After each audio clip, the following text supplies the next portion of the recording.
ज्ञानेश्वर माऊली गुरु ज्ञानेश्वर माऊली गुरु ज्ञानेश्वर माऊली गुरु ज्ञानेश्वर माऊली गुरु ज्ञानेश्वर माऊली गुरु ज्ञानेश्वर माऊली गुरु ज्ञानेश्वर माऊली गुरु ज्ञानेश्वर ज्ञानेश्वर ज्ञानेश्वर ज्ञानेश्वर ज्ञानेश्वर ज्ञानेश्वर ज्ञानेश्वर ज्ञानेश्वर ज्ञानेश्वर माऊली गुरु ज्ञानेश्वर माऊली गुरु ज्ञानेश्वर माऊली गुरु ज्ञानेश्वर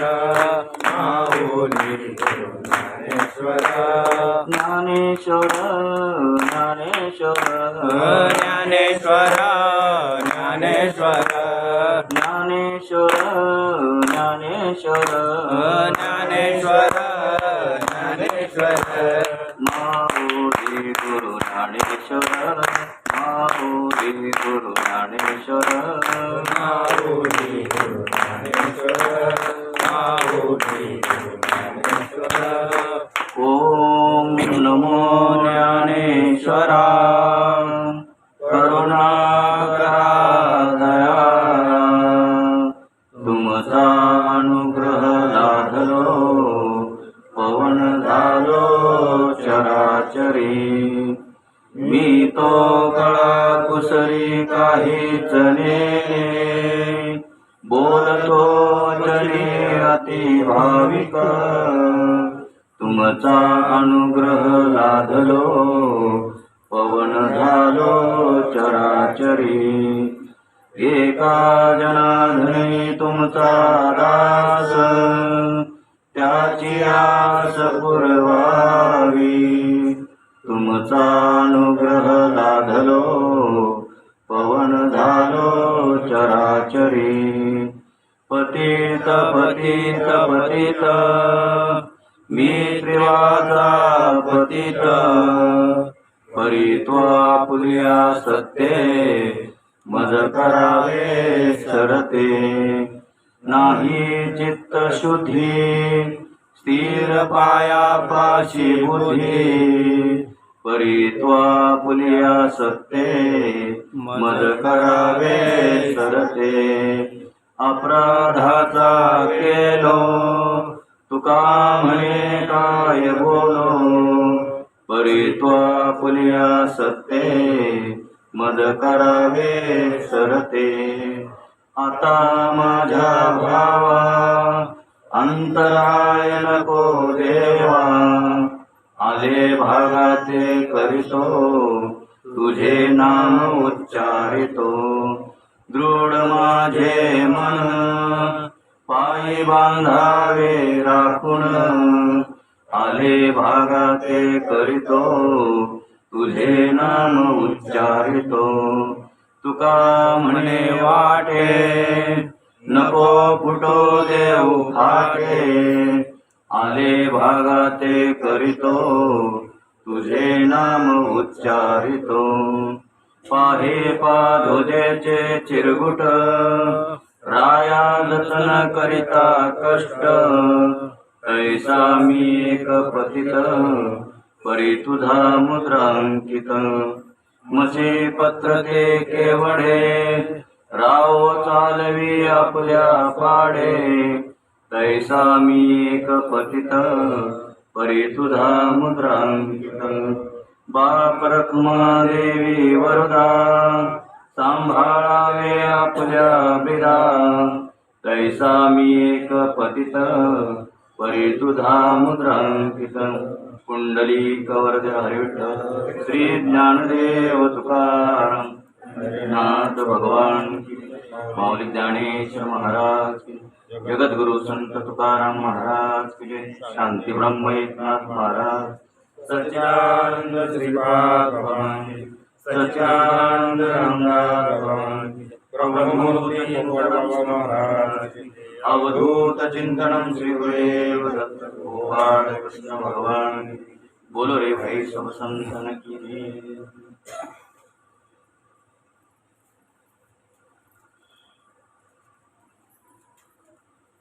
काल आपण 9व्या अध्यायातल्या 96 क्रमांकाच्या ओळीवरती थांबलो होतो. तत्पूर्वी भगवंत अर्जुनाला विचारतात. देव म्हणाले, अर्जुना, हे जे मी तुला ज्ञान सांगितले त्या ज्ञान जागृतीचा तुझ्या मनात काही प्रकाश पडला का रे? नाही का? तुला मी आतापर्यंत जे ज्ञान सांगितलं त्या ज्ञानाचा तुझ्या बुद्धीमध्ये काही प्रकाश पडला का? आता तरी तुला जे मी व विश्व ही दोन आहेत असे स्वप्न पडले होते ते मिथ्या ठरले की नाही? म्हणजे मी वेगळा म्हणजे मी भगवंत आणि हे विश्व वेगळं असं जे तुला वाटत होतं ते तुला आता कसं वाटतं? ते म्हणजे तुला स्वप्न पडलं होतं, मग ते आता ते स्वप्न आहे का मिथ्या ठरलं? तर ते मिथ्या ठरलं. म्हणजे तो भगवंत आणि मी एक आहे. ते मिथ्या ठरले, ज्ञान जागृती आली असे तुला जरी आज वाटत असले तरी पण तुझ्या बुद्धीवर कदाचित पुन्हा कल्पनेची झोप येणे संभवनीय आहे. आणि जर का पुन्हा तुझ्या बुद्धीस कल्पनेची झोप आली तर त्यामुळे भेदरूपी स्वप्नात पडशील आणि आता हा उत्पन्न झालेला अभेद बोध नष्ट होऊन जाईल. म्हणून तू आता सतत काय जागृत राहिलं पाहिजे. काय सांगू आता संतांचे उपकार मद निरंतर जागविती. म्हणून आपल्याला सत्संग म्हणा किंवा कुठे आपण तीर्थयात्रेला जातो, पंढरपूरला जातो, आळंदीला जातो, कशासाठी? जागृत राहण्यासाठी. आपल्याला जो बोध दिलाय तो ठसवण्यासाठी. अशी कुठली गोष्ट समजून केली तर त्याचा फायदा होतो. म्हणून या कल्पनारूप निद्रेचीच वाट मोडून जाईल व शुद्ध बोधरूप आपणच आहोत असे निश्चित ज्ञान उत्पन्न होईल. असे जे वर्म आहे ते तुला आता सांगतो, ते नीट लक्ष देऊन ऐक. तर हे धैर्यवान धनुर्धरा बाबा, तू नीट लक्ष दे. अरे, सर्व प्राणीमात्रांची एक मायाच उत्पत्ती स्थिती करते व तीच त्यांचा नाशही करते. मी काय करत नाही. येईल पुढे. ही सर्व काय करते? मायाच करते. मायाच उत्पन्न करते आणि मायाच नष्ट करते. मी काही करत नाही.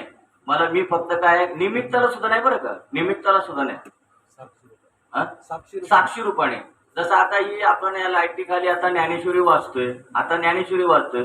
उद्या एखादा चोर चोरी सुद्धा करून जाईल. मग त्याला विचारलं, बघ रे बाबा 8:30 ते 10 इथे ज्ञानेश्वरी चालू होती. त्याला विचारलं, तो म्हणून मला माहित नाही.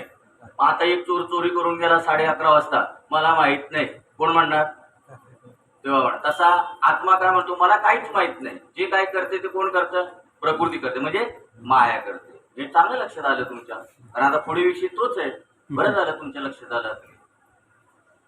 ज्या मायेला प्रकृती असे नाव आहे व जी 2 प्रकारची आहे म्हणून तुला पूर्वी सांगितलेच आहे. माया किती प्रकारची? 2 प्रकारची. कधी सांगितली होती? 7व्या अध्यायामध्ये आहे. पैकी एक 8 प्रकारच्या रूपाने भिन्न आहे व दुसरी जीव रूप म्हणून सांगितली. हे अर्जुना, हा प्रकृतीचा सर्व विषय तू पूर्वी मागे अध्याय 7 श्लोक 4-5 7व्या अध्यायामध्ये 4था आणि 5व्या श्लोकामध्ये तुला हे मी सांगितलेलं आहे, ऐकलंच आहेस. तर तो राहू दे. त्याचबद्दल पुन्हा पुन्हा कशा सांगावंच पाहिजे? म्हणजे आता एकदा सांगितलंय ना 7व्या अध्यायामध्ये, मग आता पुन्हा तुला कशाला सांगू? तरी महाकल्पाच्या शेवटी ही सर्व माझ्या प्रकृतीरूप अव्यक्त स्वरूपात लय पावतात.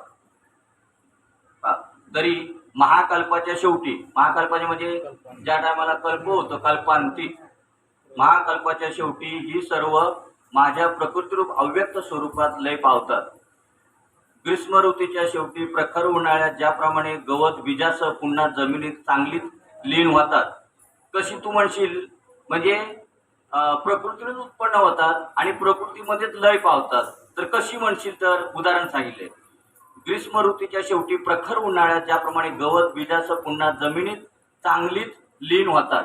म्हणजे ज्या टायमाला उन्हाळा असतो बघा, पावसाळा असतो ज्या टायमाला आपल्याला गवतं उगवलेली दिसतात, बरोबर आहे. आणि उन्हाळ्यात ती दिसतात का? म्हणजे कुठं गेलेत का? नाही. ते काय झालेले आहेत?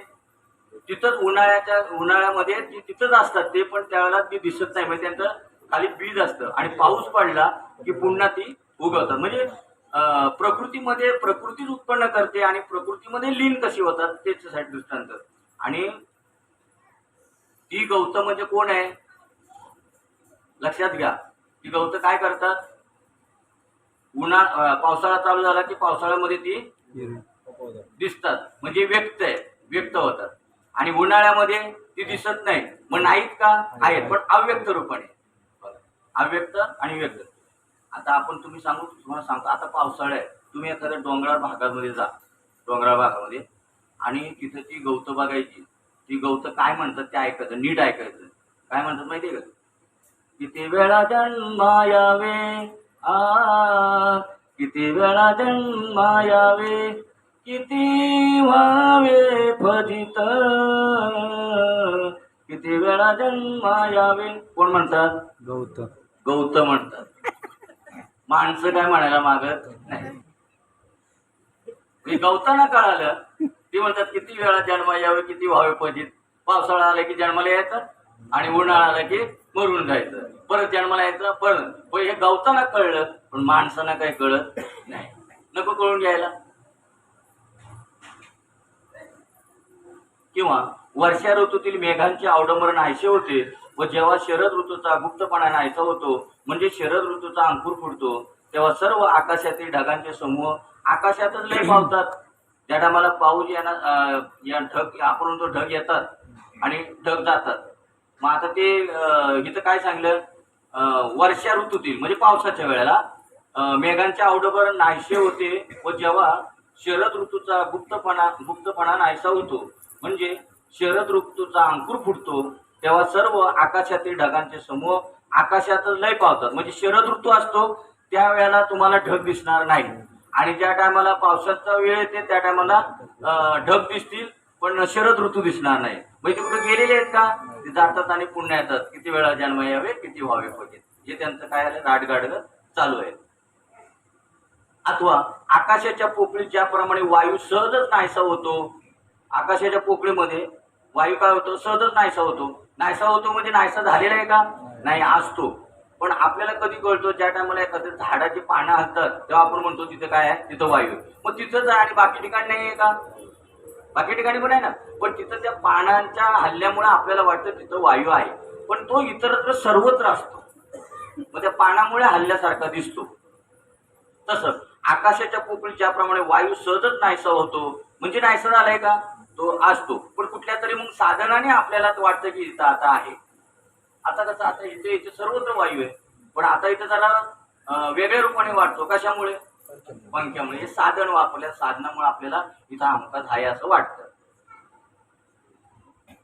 किंवा बघायला गेलं तर सगळीकडे आहे, तसं भगवंत सगळीकडे आहे. सगळीकडे कसं आहे हे पण लक्षात असतं, ते लक्षात ठेवायचं. सामान्य रूपाने सगळीकडे आहे, विशेषत्वाने सगळीकडे नाहीये. कसं आहे, सामान्य रूपाने सगळीकडे आहे. आता लाकडामध्ये अग्नी जोपर्यंत गुप्त असतो, अव्यक्त असतो, तोपर्यंत सामान्य आहे. पण एकदा त्याला काडी लावली की मग तो व्यक्त होतो, आणि त्याला काय म्हणतात, विशेषत्व. सामान्य म्हणजे अव्यक्त, आणि विशेष म्हणजे व्यक्त. हे लक्षात ठेवलं पाहिजे. पाण्यात उत्पन्न झालेल्या लाटा पाण्यातच नाहीशा होतात. पाण्यातून लाटा उत्पन्न झाल्या तर नाहीशा कुठे होतात, पाण्यातच. किंवा जागृती कालात मनातले स्वप्न मनातच मावळते.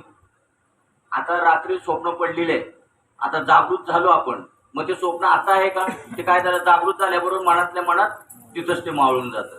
त्याप्रमाणे महाकल्पाच्या शेवटी प्रकृतीपासून उत्पन्न झालेली सर्व भूते प्रकृतीतच लय पाहून मिळतात. या आता सगळे दृष्टांत का सांगितले की इथे लय आलेले दिसतात, मग गुप्त होतात. आलेले वायू आलेला दिसतो, पण आकाशातच गुप्त होतो. हे सांगायचं कशासाठी, तशी ही जी भूत आहे ती प्रकृतीपासूनच तयार होतात आणि प्रकृतीतच लीन पावतात. प्रकृतीतून येतात आणि प्रकृतीतच पुन्हा जातात. हे सांगण्यासाठी वरील दृष्टांत सगळे सांगितले. आणि मग प्रकृती म्हणजे काय, माया. मायापासून उत्पन्न होतात आणि लय सुद्धा मायाच करते. मग याच्यात आता भगवंताचं काय कर्तृत्व आहे का याच्यामध्ये, नाही. तो कसा आहे, त्यांच्यापासून पूर्ण अलिप्त आहे. आणि आपण म्हणतो मी केलं, कसं काय, आणि आपण आत्मा आहोत.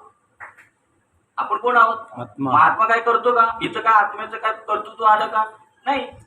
आता इथे लाईटीचं काय कर्तृत्व आलं का, नाही. लाईट म्हणते मला माहितच नाही तुम्ही आता काय करता, ज्ञानेश्वरी वाचता का चोरी करता. मग सृष्टीच्या आरंभी पुन्हा तो मीच निर्माण करतो अशी जी लोकात ह्यांना आता पुढं हे कशासाठी सांगायचं होतं. लोक म्हणतात ना की भगवंत असं करतो, देव असं करतो, माझ्यात मागे देव लागला काय म्हणतात ना असे. अरे पण इथं सांगतात देव काहीच करत नाही, ही प्रकृती करते आणि प्रकृती करते आणि प्रकृतीमध्येच लय पावतात सगळे. तसं बा मग सृष्टीच्या आरंभी पुन्हा ती मीच निर्माण करतो अशी जी लोकात म्हणजे सृष्टी निर्माण मी करतो अशी लोकांमध्ये अशी वदंत आहे पा अशी जी लोकात व शास्त्रात वदंत आहे. म्हणजे शास्त्र पण सांगतात, काही शास्त्र पण सांगतात ना हे देवापासून उत्पन्न झालं, हे देवाने केलं नाही का. म्हणजे वदंत आहे खरी, पण ती विषयीची खरी वस्तुस्थिती काय आहे ती सोपपत्ती तुला सांगतो ती आहे. लोक म्हणतात ना माझ्यापासून झालं, पण तसं नाहीये. हे सगळं मायेपासून होतं आणि मायेतच जातं. मी काहीच करत नाही, मी आधार सुद्धा नाहीये त्याला. मग ते सांगतात आता फक्त माझ्या ह्याच्यावरती माझ्या आधारावरती होतात, पण मी काही त्यांना आधार नाही, म्हणजे मी काही करत नाही थोडक्यात. म्हणजे आता ते सांगणार आहेत की लोक म्हणतात म्हणजे शास्त्रामध्ये सुद्धा वदंत आहे, लोकांमध्ये अशी वदंत आहे की देव करतो थोडक्यात. देव करतो पण मी काहीच करत नाही. त्याचा आता विषय आता चालू झालेला आहे. म्हणजे आता आपली कल्पना ह्याच्यातून काय होईल निघून जाईल. प्रत्येक जण म्हणतो ना काही जरी झालं करायचं आपण आणि टाकावं कोणावर, देवावरती. बरं जाऊ दे देवावर टाका तुम्ही, पण चांगलं झालं तर म्हणतो देवाने केलं आणि वाईट झाल्यावर नाही, चांगलं झालं की मी करतो आणि वाईट झाल्यावर मग देवावर टाकतो. मग दोन्ही म्हणणं मी केलं म्हणून नाही का. असं का म्हणून हे हे यांना जे असं वाटतं ना त्याच्यासाठी भगवंताला सांगावं लागलं अर्जुना बघ सगळं काही प्रकृती करते म्हणजे लोकच करतात आणि त्याचा शेवटी लोकच करतात आणि सगळे काय करतात माझ्यावर टाकतात म्हणून सांगतात त्याचा भाग. तरी अर्जुना यात माझ्या प्रकृतीची मी जेव्हा सहज अंगीकार करतो तेव्हा भूतांचा समवाय संबंध असलेल्या वस्त्रामध्ये जशी विणकर म्हणून वेगळी दिसते, मग त्या विणकराच्या आधाराने जसे लहान सहान चौकड्यांचे वस्त्र तयार होते त्याप्रमाणे पंचमहाभूतात्मक जगाच्या आकाराने प्रकृतीचे सर्व बनते. प्रकृती सर्व बनते. आता आपला जो कपडा बनलेला आहे त्याच्यामध्ये आडवे उभे काय आहेत धागे आहेत, बरोबर आहे. मग उभे आडवे जे धागे आहेत ते पण त्याच्या अगोदर काय आहे त्याच्यामध्ये होतं कापूस होता, बरोबर आहे. तर आपण एक वही पाहिली की कापसाच्या पोटी होती काय कापडाच्या गाठी आणि वेडी त्याच्या दृष्टी कापडाची झाला. तसं त्यांना आता इथं काय सांगायचं बघा. तरी अर्जुना याच माझ्या प्रकृतीचा मी जेव्हा सहज अंगीकार करतो तेव्हा भूतांचा समवाय संबंध असलेल्या वस्त्रामध्ये जशी विणकर म्हणून वेगळी दिसते, मग त्या विणकरीच्या आधाराने जसे लहान लहान चौकड विणकर म्हणजे विणलेले असेल लहान सहान चौकड्यांची वस्त्र तयार होते. त्या विणकरामुळे काय होतं लहान सहान चौकड्या तयार होते. त्याप्रमाणे पंचमहाभूतात्मक जगाच्या आकाराने प्रकृतीची सर्व बनते. जसं वस्त्र कशाने बनलेले आहे त्या चौकटी म्हणजे ते धागे वाळवे उभे धागे त्याच्याने बनलेले आहे. तशी ही जी पंचमहाभूतात्मक जी सृष्टी आहे ती कशातून बनलेली असते, जगाच्या आकाराने प्रकृतीची सर्व बनते. स्वतः प्रकृतीच बनते. आलं लक्षात. जसे उभ्या आडवे धागे हे स्वतः काय करतं कपडा बनते, बरोबर. उभे आडवे धागे हे स्वतः कपडा बनते. तसं हे पंचमहाभूतात्मक जेवढं आकाराला आलेले जे जग आहे ते प्रकृती स्वतः बनते. आता प्रकृती खरी का खोटी? खोटी. माया म्हटल्यावर काय जे नाही त्याला माया म्हटलेलं आहे. हे फक्त आता तुम्हाला आम्हाला समजून घेण्यासाठी आहे. फक्त देव करतो भगवंत म्हणतात देव मी याच्यामध्ये काहीच करत नाही, ही फक्त माया करते. माया उत्पन्न करते आणि लय सुद्धा तिचा मायाच करते. आणि इथं आता सांगितलं की ती सगळी प्रकृतीच बनलेली असते. सगळं ज्याप्रमाणे विरजनाच्या संगतीने म्हणजे संबंधाने पातळ दूधच आटू लागते, दही रूपाने घट्ट होऊ लागते, त्याप्रमाणे प्रकृती सृष्टीच्या आकाराने परिणाम पाहू लागते. कसं जग निर्माण झालं ते सांगतात. जसं पातळ दूध आहे त्या दुधापासून काय झालं घट्ट असं दही झालं. हे आता उदाहरण लक्षात ठेवा. पातळ दुधापासून काय झालं दही झालं. त्याप्रमाणे प्रकृती सृष्टीच्या आकाराने परिणाम पाहू लागते व स्वतः प्रकृती सृष्टी बनू लागते. म्हणजे इथं जसं दुधाचं जसं दही झालं तसं प्रकृतीच प्रकृती झाली, म्हणजे ही माया झाली. प्रकृतीची सृष्टी बनू लागते. जशी इकडे दुधाचे काय झालेले दही बनू लागतं, तसं प्रकृतीची सृष्टी बनू लागते. म्हणजे प्रकृती आणि सृष्टी आता वेगळी नाही. जसं इथं दूध आणि दही वेगळं आहे का? नाही, दुधाचंच दही झालेलं आहे. तसं इकडे प्रकृतीची सृष्टी झालेली आहे, म्हणजे मायेची सृष्टी, ही सृष्टी झालेली आहे. आता याच्यातून आता आपल्याला काय शिकायचं सांगा बरं. जसं आपण म्हणतो ही माया आहे, माया आहे, जे नाही त्याला माया म्हणली जाते, हे समजून घ्यायचं त्याच्यातून. तसं पण नंतर सांगणार आहेत की आता हे हे सगळं आपण मी सांगितलं आता तू बरं तुला आतापर्यंत, जसं मागच्या वेळेला सांगितलं भूतांचं वगैरे वर्णन केलं बरोबर, आणि लास्टला काय सांगितलं, तसं हे फक्त समजून घेण्यासाठी सांगतात. ज्ञानेश्वर महाराजांनी माया मांडली, काय केलं, मांडली, पण मांडली नाही. येतंय लक्षात, अर्थ लक्षात येतो तुमच्या शब्दाचा, हे कळतं तुम्हाला की ज्ञानेश्वर महाराजांनी माया मांडली, म्हणजे आता ही मांडली पण मांडली नाही. ते बरोबर आहे, कारण इथे मागे सांगितलं असं की अशी भूत आहे तशी भूत आहे, आणि नंतर सांगितलं की ही भूत बीत काहीच नाही, सर्व मीच आहे, बरोबर आहे. तसं आता इथे माया सांगणार ही अशी माया आहे तशी आहे तशी आहे, आणि नंतर लास्टला पण म्हणणार किंवा आता अशी माया सुद्धा काही नाही, सगळं मीच आहे. बघा, पण हे समजून घेणे, कारण हे आता समजा एखाद्याला ज्ञान झालेलं त्याला कळेल, पण ज्याला काही ज्ञान झालेलं नाही, जे अज्ञान आहे ते अजून माया, अजून प्रकृतीवर त्यांची दृष्टी आहे, तर त्यांनाही असं खोलून खोलून सांगावं लागणार ना. म्हणून ज्ञानेश्वर महाराजांना हे सांगावं लागलं सगळं की बाबा, कारण मायेने दाविले ब्रह्मरूप. तर त्यांना इथं असं सांगायचं की हे खरं सांगण्यासाठी खोटं मांडावं लागणार ना. कारण डायरेक्ट जर खोटं म्हणून नाही ना, डायरेक्ट हे खरं आहे असं काय ते पटणार नाही ना. म्हणून खरं सांगण्यासाठी पहिलं काय करावं लागतं, खोटं हे गृहीत धरावं लागतं, जेव्हा खरं कळणार आहे. म्हणून ही माया काय केलेली आहे, गृहीत धरलेली आहे. तसं बघायला गेलं तर, कारण हे का गृहीत धरलेलं असं आपण म्हणतो, माया का सांगितलेली आहे, प्रकृती सांगलेली आहे. कारण बरेच वेळेला आपण ऐकलेलं आहे प्रपंच एक झाला होता हे तो समोर मिथ्या वाटता, कारण प्रपंच मायेने झालेले आहे आणि माया जे नाही तिला माया म्हणतात. पण आता हे कसं मांडलं का, तर बाबा आपल्याला डायरेक्ट कळणार नाही म्हणून मांडावं लागलं. काही लोकांनी रडारडी असते ना की देव असा करतो मग देव तसा करतो. देवाला सांगायचं बाबा रे आम्ही काय करत नाही ते तुम्ही करता आणि तुम्हीच बघायचं. म्हणून आतापर्यंत झालं ते झालं, म्हणून तुकाराम महाराज आता तरी पुढे हाची उपदे नका करू ना, आयुष्य अरे नाश करून घेऊ नका, कारण तुम्ही जे करणार तुम्हाला भोगावं लागणार आहे. हे आतापर्यंत झालेलं तर कमी कमी ह्याच्या पुढे तरी नीट वागा, चांगली कर्म करा, आणि कशाला उगाच देवावरती लादतात ते नाही का. आपल्या डोक्यावरचं वजन दुसऱ्या डोक्यावर टाकून देणार, आपला मोकळा झाला. अशी परिस्थिती. हा, केले कर्म झाले त्याचे भोग आले. प्रकृतीचे केले नाही घे, जे प्रकृतीने केले ना ते आपल्या अंगावर घेतो आणि म्हणतो मी केलं, आणि केलंय प्रकृतीने, प्रकृतीचे म्हणजे जे प्रकृतीने केलं तो आपल्या अंगावर घेतो. हे सगळं काय आहे, प्रकृती करते.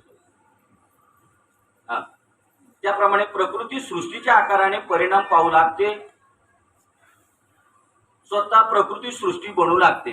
म्हणजे स्वतः प्रकृती सृष्टी बनू लागते. जसं इकडे दूध स्वतः दही बनू लागतं, दही बनतं, तसं इकडे प्रकृती स्वतः सृष्टी बनते. ज्याप्रमाणे बीजाला पाण्याचे सानिध्य मिळाले म्हणजे ते बीजच लहान मोठ्या फांद्या वगैरे फुटून त्याचे झाड होते. आता बीज टाकलं त्या बीजाचं झाड झालेलं आहे ना. तसं हे प्रकृतीचंच विश्व झालेलं आहे हे त्यांना सांगायचं. त्याप्रमाणे मला भूताचे करणी आहे म्हणजे प्रकृतीचा पसारा माझ्या केवळ सानिध्यामुळे होतो. हा प्रकृतीचा पसारा जो आहे ना, मी काही करत नाही, माझ्या सानिध्यामुळे होतो. हे कळलं, उदाहरण पुढे येईल. पण आता बघा कसं माझ्या सानिध्यामुळे होते. एक लोहचुंबक आहे आणि त्याच्या एक लोखंड आहे. ते लोखंड जर त्याला काही स्पर्श करायची गरज नाहीये. इथे समजा लोहचुंबक आहे आणि इथं जर ते लोखंड ठेवलं तर डायरेक्ट ऑटोमॅटिकली ते काय करतं, खेचून घेतं. कोण, लोखंडाला लोहचुंबक खेचून घेतं. मग आता लोहचुंबकाने काही केलंय का, काही नाही. तसं इकडे काय होत आहे, प्रकृती सगळं करते, मी काहीच करत नाही, पण मी काही करत नाही, पण हे म्हणतात की लोक म्हणतात की मी करतो. आता इथे लोहचुंबकाने काय केलं का? नाही, ते ऑटोमॅटिकली काय झालेलं आहे, खेचलं गेलं. तशी ही जी बुद्धी आहे ती फक्त काय झालेलं आहे, माझ्या सानिध्यामुळे झालेली आहे, मी काही केलेलं नाही. असे एखादे बरं आता उदाहरण सांगतात की माझ्या सानिध्यामुळे कसं झालं. हा, अरे एखादे शहर राजाने वसवले या म्हणण्यात जरी खरोखर खरेपणा आला आहे, तरी वास्तविक या म्हणण्यात जरी खरोखर खरेपणा आला आहे, तरी पण वास्तविक दृष्ट्या पाहू गेले असता राजाच्या हाताला शहर रत्नात काही शील पडलेला असतो काय? बघा काय समजलं. एखाद्या राजाने शहर वसवलेले आहे, बरोबर आहे, राजा तसं बघायला गेले त्या शहरात गेलेला पण नाही, पण शहर तिकडे रचून तयार झालेले आहे. मग तिथे काय राजाला काय श्रम पडले का? बाकीच्याने श्रम केले, पण लोक काय म्हणणार आहेत, राजाने असं म्हणे झालेले आहे. मी तर काहीच केलेलं नाही, पण लोक म्हणतात मी केलं. राजाने जसं काही केलं नाही तरी पण लोक म्हणतात राजाने शहर वसवलं. आता हे स्पष्ट आहे ना, हे कळतंय ना, हा उदाहरण कळायला काय हरकत आहे, नाही का. राजा उलट घरी बसलाय, तिकडे बंगल्यात आहे, पण काय म्हणतात, त्या राजाने हे शहर वसवलं, म्हणजे नवीन समजा तयार केलं. हा, पण राजाला काही शीन झालं का? त्याच्या काय हाताने त्याने जाऊन तिकडे बनवलंय का? पण काय म्हणतात, राजाने शहर वसवलं. तसं म्हणे ही सृष्टी जी आहे ती मी काही केलेली नाही, ती मायेमुळे झालेली आहे, पण म्हणतात की देवाने तयार केली. बरोबर. आणि मी प्रकृतीचा स्वीकार करतो तो कसा म्हणशील, तर असा स्वप्न अवस्थेतला मनुष्य जागृत अवस्थेत प्रवेश करतो तसा. काही म्हणते तो प्रकृतीचा स्वीकार करतो भगवंत, तर प्रकृतीचा मी सुद्धा स्वीकार करत नाही. जसं स्वप्नामध्ये एखादा मनुष्य अनेक जण बघतो, हे म्हणजे एकाचे 4 झालेले बघतो. हा, आणि समजा स्वप्नातून जागृत झाला तर त्याला ते स्वप्नातलं दिसतं का आता 4 झालेले ते, तो एकटाच असतो की नाही. तसा म्हणे तसं माझं आहे की काय, प्रकृतीचा स्वीकार करतो असे जे म्हणतात, तर कसा म्हणशील, तर असा स्वप्नावस्थेचा मनुष्य जागृत प्रवेश करतो, स्वप्नाप्रमाणे मी स्वीकार केल्यासारखा समज. माझा जागृत झाल्यावर ते स्वप्न आता आहे का? तसा मी. अर्जुना, स्वप्नावस्थेतून जागृत अवस्थेत येताना त्या मनुष्याचे पाय दुखतात काय? स्वप्नावस्थेतून जागृती अवस्थेत आला, आता त्याचे काय पाय दुखतात का? म्हणजे ही उदाहरणं कशासाठी आहे, म्हणजे मी काही करत नाही, पण मी केलं असं लोकांना दिसतं. किंवा स्वप्नात असताना त्याला खरोखरच प्रवास होतो काय? आता स्वप्नात असतो त्या टायमाला काय, त्याला कारण आरामशीर झोपलेला असतो, पण त्याला आता आराम. बघा कधी कधी स्वप्न पडतं असं, झोपलेला येतो आणि त्याला स्वप्न असं पडलं की मी अमेरिकेला गेलेलो आहे, मी तिथं मोठा साहेब झालेलो आहे, मी लिहित होतो आणि तेवढ्यात माझ्याबरोबर आजूबाजूची काही लोक आली, म्हणले साहेब कसा आहे वगैरे, आणि जागा झाला. कोण आहे आता? काहीच नाही तिथे. तसं म्हणे हे जग मी केलं असं म्हणतात, पण मला काहीच परिश्रम झालेले नाही, ते स्वतःहून तयार झाले तसं स्वप्नाप्रमाणे. मग आता काय आहे का, त्याने काही केलंय का? आता म्हणेल का मी साहेब झालो होतो, मी मॅनेजर होतो, असं म्हणेल का? नाही म्हणणार. या सर्वांचा अभिप्राय काय म्हणून विचारशील तर ही भूत, हा म्हणजे भगवंत आता म्हणतात हे तुला मी आता जे मी तुला काय सांगितलं, तर याचा अभिप्राय तू जरा मला विचारशील तर सांगतो आहे. तर ही भूतसृष्टी निर्माण करण्याच्या बाबतीत मला काही एक करावे लागत नाही, असा ज्याचा खरा अर्थ आहे. म्हणजे ही सृष्टी जी निर्माण झाली त्याच्यात मला काही श्रम लागत नाही. मग बघा आता याला इथे प्रमाण लागू होतं, केले कर्म झाले त्याची भोगा आली, उपजले मेले आहे किती. आपणच करायचं आणि त्याचं फळ आपणच भोगायचं. मग बघा किती अलर्ट राहायचं आपल्याला. इथं देवाचा काही संबंध आलेला नाही, फक्त त्याच्या सत्तेमुळे फक्त आपण करतोय. जसं या लाईटीच्या सत्तेवर आपण जसं काही वाचन करतो, तसं भगवंताच्या सत्तेवर आपण काही गोष्टी ज्या करतो फक्त त्याच्या सत्तेवरती. नाहीतर जसं राजाच्या सत्तेवरती, ते हे घेऊ आपण उदाहरण, राजाच्या सत्तेवरती काय झालेलं आहे, शहर वसलेलं आहे, बरोबर आहे, फक्त त्याच्या सत्तेवरती. पण आता त्या शहर वसलेलं आहे, मग आता त्यांनी कुणी काय करायचं ते त्याच्या त्यांनी ठरवायचं. काय तिथे काय करायचं, तिथे काय राजा नाही सांगा तुम्ही हे करा तुम्ही ते करा. आणि जे काही समजा कोण तिथं चांगलं करायचं त्याला चांगलं फळ मिळणार आहे, वाईट करायचं त्याला वाईट फळ मिळणार, आणि त्याचं त्यालाच मिळणार आहे. म्हणून आता आपण प्रत्येकाने अलर्ट राहिलं पाहिजे की जे काही आपण करणार आहोत त्याचे फळ देणं किंवा न देणं हे आपल्याच हातात आहे. तूच आहे तुझ्या जीवनाचा शिल्पकार. बस हे एवढं आपण कायमचं लक्षात ठेवायचे. आत्ता जो हे जे वाचन झालं त्याच्यावर ज्याप्रमाणे बघा अजून उदाहरण सांगतात. ज्याप्रमाणे राजाचे आश्रित असलेली प्रजा आपापल्या कामाकरता व्यवहार करते, त्याप्रमाणे प्रकृतीला माझा सत्तास्फूर्ती प्रधानत्व रूप आधार मात्र आहे. बाकी सर्व कर्तृत्व, उत्पत्ती, स्थिती व लय हे सर्व व्यापार हिचे प्रकृतीचेच आहेत. उत्पत्ती करणं, स्थिती म्हणजे आता आपण आहोत तसं आकाराला आलेलं, आणि परत लय होणं हे सर्व व्यापार कोणाचे आहेत? प्रकृतीचे म्हणजे मायेचे. मी काय मात्र काही करत नाही. उदाहरण सांगितलं, राजाचे आश्रित असलेली प्रजा आपापल्या कामाकरता व्यवहार करते. राजाच्या आश्रित असते. आता पण आपण आश्रित आहोत कोणाच्या? आपला कोण राजा? आता पंतप्रधान, इथले समजा नगरसेवक जे कोण त्यांच्या आश्रितावर आपण ही कामधंदा वगैरे करतो. तसंच माझ्या आश्रितावर ही सृष्टी चालते. बस मी मात्र तिथे काही करत नाही. आता आपल्या घरादारातली कामं करायला काय नगरसेवक येतो का? पण त्याच्या आश्रयावरती आपण करतो. तसं भगवंताच्या आश्रयावरती काय झालेलं आहे? हे विश्व चाललेलं आहे.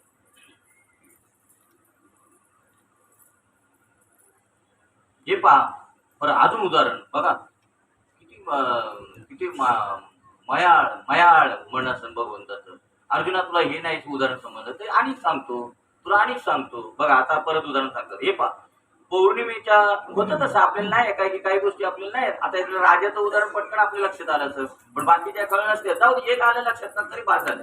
आपल्याला सिद्धांत फक्त कळून घ्यायचा आहे त्याच्यातून की भगवंत काही करत नाही, आपणच करतो आणि आपणच त्याच्या कर्माची फळं चांगली असो वाईट असो ती आपणच भोगायची. बस याच्या पुढे आता कायमचं लक्षात ठेवलं पाहिजे. कारण काय होतं, आपण मोकळे होतो ना, काही आपण करायचं आणि आपण मोकळे होतो. ते देवाने केलं. आणि आता इथं काय सांगतात, देव काहीच करत नाही. मग का म्हणायचं त्याच्यावरती का घालायचं? हे पहा, पौर्णिमेच्या पूर्ण चंद्राची भेट होतात. समुद्र अपार भरती आल्याने भरून येतो.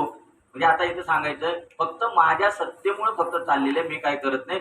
हे पहा, पौर्णिमेच्या पूर्ण चंद्राची भेट होतात. समुद्र अपार भरती आल्याने भरून येतो. कशामुळे? चंद्रामुळे समुद्राला भरती येते. बरोबर. मग चंद्राने काय केलं का? आता हे आतापर्यंत हे लक्षात येईल. चंद्राने काय केलं का? तिथे जाऊन समुद्राला म्हटलं, हे समुद्रा तू उठ आणि परत खाली बस, उठ खाली बस असं म्हणलं का? नाही. पण चंद्राला पाहिल्याबरोबर समुद्राला भरती आली. तसं आपण जे काही करतो ते भगवंताच्या सत्तेवरती करतो. भगवंत काही जसा चंद्र इकडे काही करत नाही भरतीसाठी, तसं भगवंत आपल्यासाठी काही करत नाही. आणि म्हणून आपण आहे ना आळशी बनलो तर ह्या कारणामुळे दुसऱ्यावर अवलंबून आहे ना. म्हणून अवलंबून नाही राहायचं कोणावर. आपण आळशी का? आळशी मंद मती केवी करे. बरं आळशी तो आळशी आणि परत काय मंद बुद्धीचा दुसऱ्यावर टाकून देतो सगळं आणि आपण होतो मोकळा. संत सज्जनांनी घेतली प्रचिती. आणि आळशी मंद मती केवी तरे हा कसा काय करणार आहे?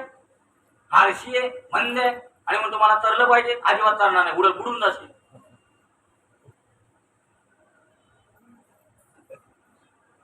लोखंड जड असूनही लो चुंबकाच्या जडपणामुळे हालते तर हाले ना का? बघा आला दृष्टांत. लोखंड जड असूनही जड आहे ते, पण ते हल्ल्यासारखं दिसतं. पण ते कुणामुळे? लो चुंबकामुळे. हे जड वस्तू पण हल्ल्यासारखी दिसते लो चुंबक. तसं ही जरी जड असलीत ना तरी हल्ल्यासारखी दिसतात कामं केल्यासारखी. ती माझ्या सत्तेमुळे. पण लो चुंबकाला वाटतं नाही, लोखंडाला वाटतं मी कसा हलतो बघा. म्हणजे ह्या लोखंडाला वाटतं मी कसा हलतो बघा. अरे तुझी काय ताप लागली हलायची? त्या लो चुंबकामुळे लोखंडात तू हलतोस, तसा त्या आत्म्यामुळे तू हलतोस. किती सोपं आहे सांगा बरं मला. आता ह्याचा अंकार जाण्यासाठी किती सोपं आहे. अरे बाबा तू काहीच करत नाहीये, तू त्याच्यामुळे हलतोय. आणि मग तिथून गेला तर हलशील का? निघून गेला वारा खाली राहायला पण लय चालीमध्ये म्हणतात चांगली, पण डोक्यात येतंय की नाही काय माहिती. ते दृष्टांतच घेऊन बसतात, निघून गेला वारा आणि खाली राहिला पसारा. पण हे लक्षात आलं पाहिजे ना काय म्हणे निघून गेला वारा म्हणजे ज्याच्यामुळे तुझ्या या शरीराची हालचाल होती ते निघून गेलं. आणि हा फॅशन करत बसतो म्हणतो वा म्हणजे याचं कशामुळे चाललंय ह्याच्याकडे लक्ष नाही. हे लक्ष असेल तर मग ठीक आहे, मार फॅशन मारली तर. पण याला अजून माहित नाही हे मी फॅशन कोणामुळे करतो, माझ्या हातात कोणामुळे होती, हे पहिले जाण आणि मग कर फॅशन. मग काय हरकत नाही. आधीच फॅशन मध्ये मग फॅशनवालीच म्हणून जाणार तो आणि परत येणार डबल फॅशन करायला. आता जर एखादा मुलीसारखी फॅशन करत असेल तर भगवंत त्याला पुढच्या जन्मामध्ये त्याला मुलगीच बनवणार. आता बघा ते काय काय सकाळी झालं ना तसं. बघा हे कसं काय भगवंत जोडून देतो काय माहिती. सकाळी पुरुषांचा डबा आणि पुढे एक असे म्हणजे कपडे हे आता हे वरचं ते काय म्हणतात त्याला ते हा कुर्ता ते बघण्यासारखं होतं. ते माणूस चढत होता वरती. माणूस नंतर झाला. आता त्यावेळेला मुलगी वाटत होती ती. केस पाठीमागे या आता मुलींचे केस असतात ना तसे केस पाठीमागे. मी म्हणतोय एवढी गर्दी आणि चढायला दादरला गर्दी किती चढायला. एवढी गर्दीने ही मुलगी इथे पुरुषांच्या डब्यात काय करते बाजूलाच लेडीजचा डबा. हे कशामुळे आपण गेलो हे लक्षात ठेवा. कशामुळे गेलो काय विषय होता फॅशन. आता जर फॅशन मुलीची केली म्हणजे मुलगा असून सुद्धा तर पुढच्या जन्मामध्ये तिला मुलगी व्हावी ह्याच्यामुळे हे लक्षात ठेवलं पाहिजे ना. तर म्हणजे बघा लगेच देवाने आपल्याला उदाहरण फॉर एक्झाम्पल दाखवलं. मी म्हणतो ही बाजूला डबा मुली आपलं महिलांचं आहे आणि ही मुलगी इथं काय करते गर्दी किती बरं चपलेली ना अशी एकदम पार ती पुढे होती. आम्ही बरंच मागे होतो 4-5 जणांनी पाठीमागे लाईन आणि जाम गर्दीवर चढायला आणि मग आतमध्ये गेलो तरी पण ती तशीच म्हणजे पाठीमागची पुढे आपण अजून चेहरा पाहिलेलाच नाही ना अजून. म्हणून अजून एवढ्या गर्दीमध्ये बरं ते आता पुरुष पण अशा उभे राहिले ती पण अशीच. आता कोण अजून ती आहे अजून तो नाही तोपर्यंत असा तर गडबड होती ना गोठाळा होतं सगळं. हा आणि मग नंतर काय झालं ती ज्या टायमाला अशी बाजूला उभी राहिली तेव्हा मी असा सरकून आतमध्ये गेलो म्हणजे आतमध्ये मध्ये कॅरेट मध्ये जागा असते ना म्हणून गेलो. जेव्हा तिचा चेहरा बघितला अजून ती आहे. चेहरा बघितला तर हा मुलगा आणि पाठीमागून केस. असे गोठळे होतात. काय करावं आता सांगा बरं मला. अजून तेच जाऊ दे. आता हे महिन्याभरापूर्वी ते स्टेशनला उतरतात आणि मग खालून येतात ना आणि ते असं खालून वाकून यायला लागतं ना. आता ते मुलीने पॅन्ट शर्ट घातलेला ती नेमकी माझ्या पुढे. आता ते कधी कधी लोक काय करतात त्याला पुढे जाण्यासाठी थोडासा हात लावतात ना असं. ते आता मुलगी माझ्या बाजूला आता पॅन्ट शर्ट घातलेला मला काय माहिती आता मुलगी आहे. मित्र इथं असा हात लावला. बापरे बरं नशीब काय बोलली की उलट हसते बाहेर आल्यावरती. मग पुढे बघतो तर मुलगी बापरे मला लागल्यासारखं वाटलं म्हणून. असं घोटाळे चालले सगळे. आता काय करावं आता याला सांगा बरं.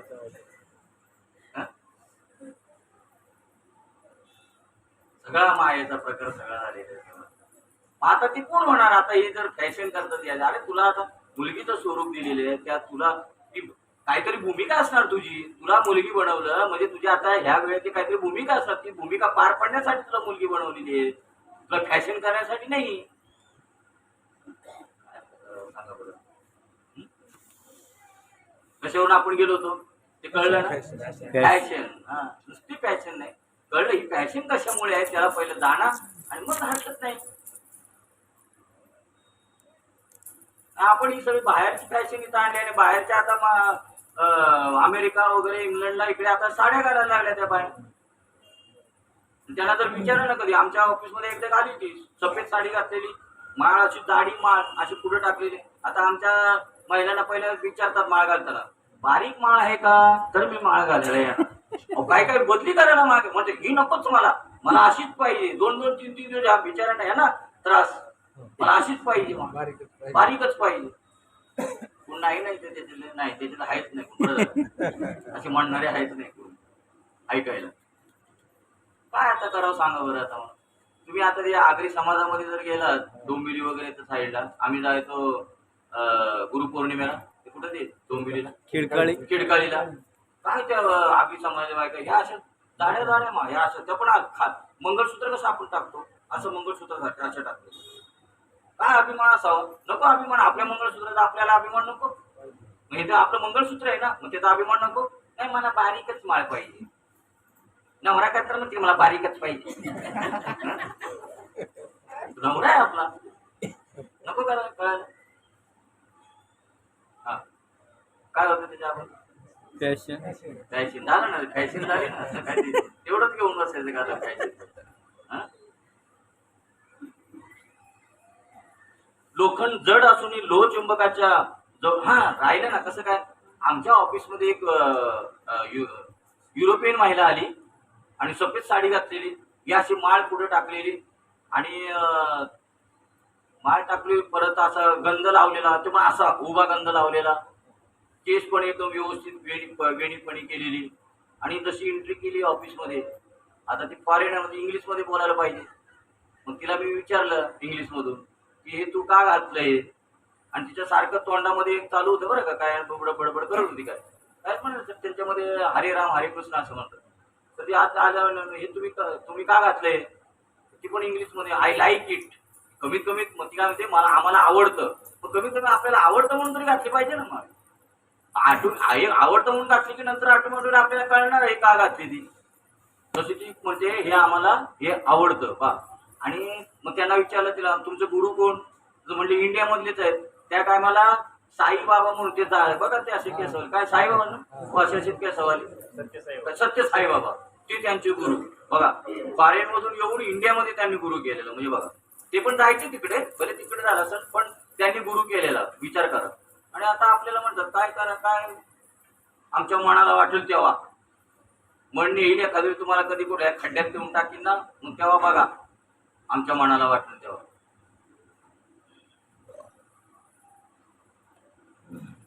लोखंड जड असून लोहचुंबकाच्या जवळपणामुळे हलते तर हाले नका. त्यामुळे लोहचुंबकाला काय केवळ लोखंडाच्या जवळ असण्यात श्रम काय आहेत, त्या लोहचुंबकाला काय श्रम झाले. त्या लोखंडाला खेचण्याचा वगैरे, ते म्हणला मला खेचावं लागलं वगैरे, ते ऑटोमॅटिकली झाले. म्हणजे त्याला काही श्रम नाही. तसेच भगवंताला काही ही विश्व बनवण्यासाठी श्रम काही लागलेले नाहीत. अधिक काय सांगावे, याप्रमाणे मी स्वकीय प्रकृतीचा अंगीकार करतो व त्यामुळे एकदम एकसारखी प्राणी मात्रांची उत्पत्ती होऊ लागते. हे पांडवा म्हणजे अर्जुना, हे पांडवा, हा जो सर्व प्राणी समुदाय आहे तो प्रकृतीच्या अधीन आहे. तेवढा समुदाय आहे हा प्राणी समुदाय. प्राणी समुदाय म्हणजे सगळे आले, मनुष्य पशु पक्षी प्राणी वगैरे सगळे आले. तर जेवढा म्हणून प्राणी समुदाय आहे तो प्रकृतीच्या अधीन आहे, म्हणजे मायेच्या अधीन आहे. प्रकृती कळणार नाही म्हणून मायेच्या अधीन. तसं बघायला गेलं तर एक आणखी एक शब्द आपल्याला शास्त्रामध्ये आलेला आहे. आपण जे प्रारब्ध ज्याला म्हणतो त्याला अजून एक शब्द आलेला अदृष्ट त्याला म्हणतात. म्हणजे ते दिसत नाही म्हणून त्याला अदृष्ट म्हणजे प्रारब्ध. आता आपल्याला माहिती आहे का आता काय होणार आहे उद्या, काय आता आपण इथं समजा बसलोय कुशाल, पण उद्या काय होणार आहे ते आपल्याला माहिती आहे काय, म्हणून अदृष्ट म्हणजे दिसत नाही त्याला प्रारब्ध म्हणतात. असा एक शास्त्रामध्ये जो शब्द आलेला. हे पांडवा, हा जो सर्व प्राणी समुदाय आहे तो प्रकृतीच्या अधीन आहे. ज्याप्रमाणे बीजाच्या वेळी पाने वगैरे उत्पन्न करण्यास भूमी समर्थ आहे, अथवा बालपण तारुण्य व वृद्धपणा या अवस्थांना ज्याप्रमाणे देहसंग हा मुख्य आधारभूत कारण आहे, किंवा आकाशात मेघ पंक्ती उत्पन्न होण्यास जसा वर्षा ऋतू कारण आहे. म्हणजे मी कारण कसं आहे फक्त एवढं सांगतात. अजून उदाहरण सांगितले की जे बीज आता ते टाकलेले बीज त्याच्या काय झालेल्या, त्याच्या वेली वगैरे वगैरे त्याच्या झाल्या. बीजाच्या वेली पान वगैरे उत्पन्न करण्यास भूमी समर्थ आहे.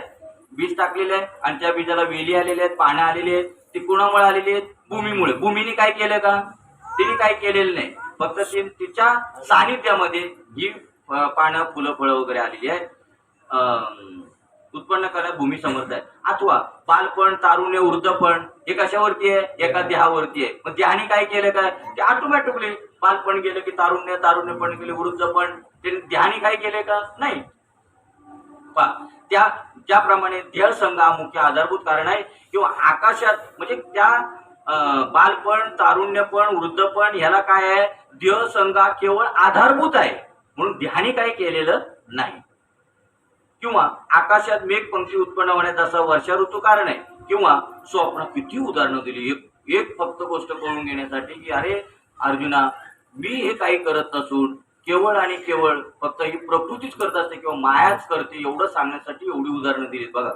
आणि तिथे मला काही श्रम लागत नाही ही सृष्टी उत्पन्न करण्यासाठी एवढं सांगण्यासाठी ही उदाहरण. किंवा स्वप्नाला जशी झोप कारण आहे, स्वप्नाला कारण कोण आहे, झोप आहे, म्हणून झोपेने काही केलंय का, काहीच नाही केलेलं आहे हे सांगायचं पुढे त्यांना. त्याप्रमाणे अर्जुना, या सर्व सर्व समुदायाला एक प्रकृती मालकीन म्हणजे मुख्य कारण होय. या जे समुदाय जो दिसतोय कुणाचा प्राणी समुदाय, त्याला कोण आहे मालकीन? एक प्रकृतीच मालकीन आहे, मी मालक नाही. स्थावर जंगमाला स्थूल सूक्ष्माला हे असो, या सर्व भूत समुदायात प्रकृतीच मूळ कारण आहे. स्थावर जंगम म्हणजे काय? बघा, तुम्ही कोर्टात जर गेले ना, कोर्टात तर ते म्हणतात तिथं लिहून द्यायला लागतं, माझी स्थावर जंगम मालमत्ता. स्थावर जंगम मालमत्ता. तर स्थावर जंगम म्हणजे काय? स्थावर म्हणजे स्थिर असते आणि जंगम म्हणजे फिरती असते, त्याला स्थावर जंगम. तसं स्थावर जंगम म्हणजे सगळं जेवढं, म्हणजे स्थावर म्हणजे दगड वगैरे आले सगळे, मग जंगम म्हणजे पशु पक्षी प्राणी मनुष्य ही चालणारे बोलणारे स्थावर जंगम. स्थूल सूक्ष्माला हे असो, या सर्व भूत समुदायात प्रकृतीच मूळ कारण आहे. या सर्वाला कारण कोण आहे? प्रकृती आहे. म्हणून भूते उत्पन्न करावीत किंवा उत्पन्न केलेली भूते पाळावीत, या सर्व कृतीचे कर्तृत्व वस्तुता मजकडे मुळीच येत नाही. म्हणजे ही भूत उत्पन्न करायची, तिचं पालन पोषण करायचं, तिचा लय करायचं, हे माझ्याकडे कर्तृत्व अजिबात नाही. बघा, आणि काय आपण म्हणतो देवाने दिलं. काय देवाने दिलं? आपणच आपलं घेऊन आलेलं आहे. जसं तिकडे गवत उन्हाळ्यामध्ये दिसत नाही आणि पावसाळ्यामध्ये दिसतं, तसं आपण काय करतं, आपली कर्म जोपर्यंत सुप्त आहे तोपर्यंत दिसत नाही, आणि कर्म ज्या टायमाला उदयाला येतात तेव्हा आपण दिसतो. किती सोपं आहे. पाण्यात चंद्र प्रकाशाच्या वेली पसरल्याप्रमाणे दिसतात, त्या वेली वाढवण्याचे काम चंद्राने केलेलं नाही. अजूनही उदाहरणं, बापरे किती उदाहरणं झाली आतापर्यंत. पाण्यात चंद्र प्रकाशाच्या वेली, म्हणजे पाण्यामध्ये चंद्रप्रकाशाच्या वेली, चंद्रप्रकाश वेली म्हणतात त्यांना, त्या चंद्रप्रकाशाच्या वेली पसरल्याप्रमाणे दिसतात. कशामध्ये? पाण्यामध्ये. त्या वेली वाढवण्याचे काम चंद्राने केलेले नाही. चंद्रप्रकाश वेली ज्या असतात ना, त्या पाण्यामध्ये पडलेल्या दिसतात, पण चंद्राने काय केले का त्यांच्यासाठी? काहीच नाही केले. त्याप्रमाणे ही सर्व कर्मे माझ्या आश्रयावर असलेल्या कल्पित मायेपासून उत्पन्न झालेली असल्यामुळे मजपासून ती दूरच असतात. म्हणजे त्या कर्मापासून मला कोणत्याही प्रकारचा बाधा लागत नाही. म्हणजे प्रकृतीने जरी किती जरी कर्म केली तरी मला मात्र त्याचा बाधा लागत नाही. कळलं? नाही कळलं? म्हणजे आता हे जे विश्व निर्माण झालं ते कोणी निर्माण केलं? मायेने, म्हणजे प्रकृतीने. बरोबर आहे. मग आता प्रकृती उत्पन्न करणं, प्रकृतीचं पालन पोषण करणं, म्हणजे विश्वाचं, आणि परत तिचा लय होणं, हे कोण करतं? सगळं प्रकृती करते, म्हणजे माया करते. तिथं माझा काही संबंध नाही. मग जर ज्या अर्थी ती उत्पन्न होणं, लय पावणं ही जर प्रकृती करते, तर मग तिथं माझा काय संबंध आहे का? मग ती जी प्रकृती काय जी कर्म करीत असेल, तिथं मात्र मी त्याच्यापासून काय आहे? मी अलिप्त आहे. बरोबर आहे. अलिप्त म्हणजे कसं? आपण इथं जे उदाहरण घेऊया, पाण्यात चंद्रप्रकाशाचे वेली पसरल्याप्रमाणे दिसतात, पण पाण्यामध्ये दिसतात, आणि चंद्र कुठे आहे? आकाशात. आणि वेली कुठे दिसतात? चंद्रवेली पाण्यात. बरोबर आहे. मग किती अंतर आहे त्याच्यापासून? पण आपण काय म्हणतो की आपण समजा म्हणू की या चंद्रामुळे झाल्या, तर चंद्रामुळे झाल्या का? नाही, कारण चंद्र किती लांब अंतर आहे. तसा मी काय आहे? मी ह्या कर्मापासून एवढा अलिप्त आहे. जसा चंद्र त्या चंद्रवेलीसाठी काही करत नाही, तसं मी ह्या विश्वासाठी मी काही करत नाही. माझा त्या कर्माशी काही संबंध नाही. मी मात्र ह्या कर्मापासून, जसा चंद्र त्या चंद्रवेलीपासून अलिप्त आहे, तसं ह्या विश्वाने कर्म केलेली त्या कर्मापासून मी तसा अलिप्त आहे. म्हणजे भगवंत काहीच करत नाही. त्या कर्माचं सुद्धा कर्तृत्व भगवंत घेत नाही, कारण काही करतच नाही. तर कर्तृत्व ज्याने केलं तो म्हणेल ना मी केलं म्हणून, ज्याच्या डोक्यावर वजन गेलं तो म्हणेल ना मी 50 किलोचं वजन नेलं म्हणून, पण हे काही करतच नाही तर ते कसं म्हणेल? आणि त्याला ती कर्म बांधण्याचा प्रश्न येत नाही, कारण तो करतच नाही तर त्याला बांधणार कशी काय? म्हणून साहेब बघा, त्या कर्मापासून मला कोणत्याही प्रकारचा बाधा लागत नाही. आता सांगतील कशाप्रमाणे बघा, सांग. सुरुवात झाली. आता सांगतात या कर्मापासून मला कुठलाही बाधा नाही. ते कसे ते सांगतात. प्रकृती कर्म करते, परत ऐका, प्रकृती कर्म करते, पण त्या प्रकृतीच्या कर्माचा माझा काही संबंध नाही. ज्याप्रमाणे बस काय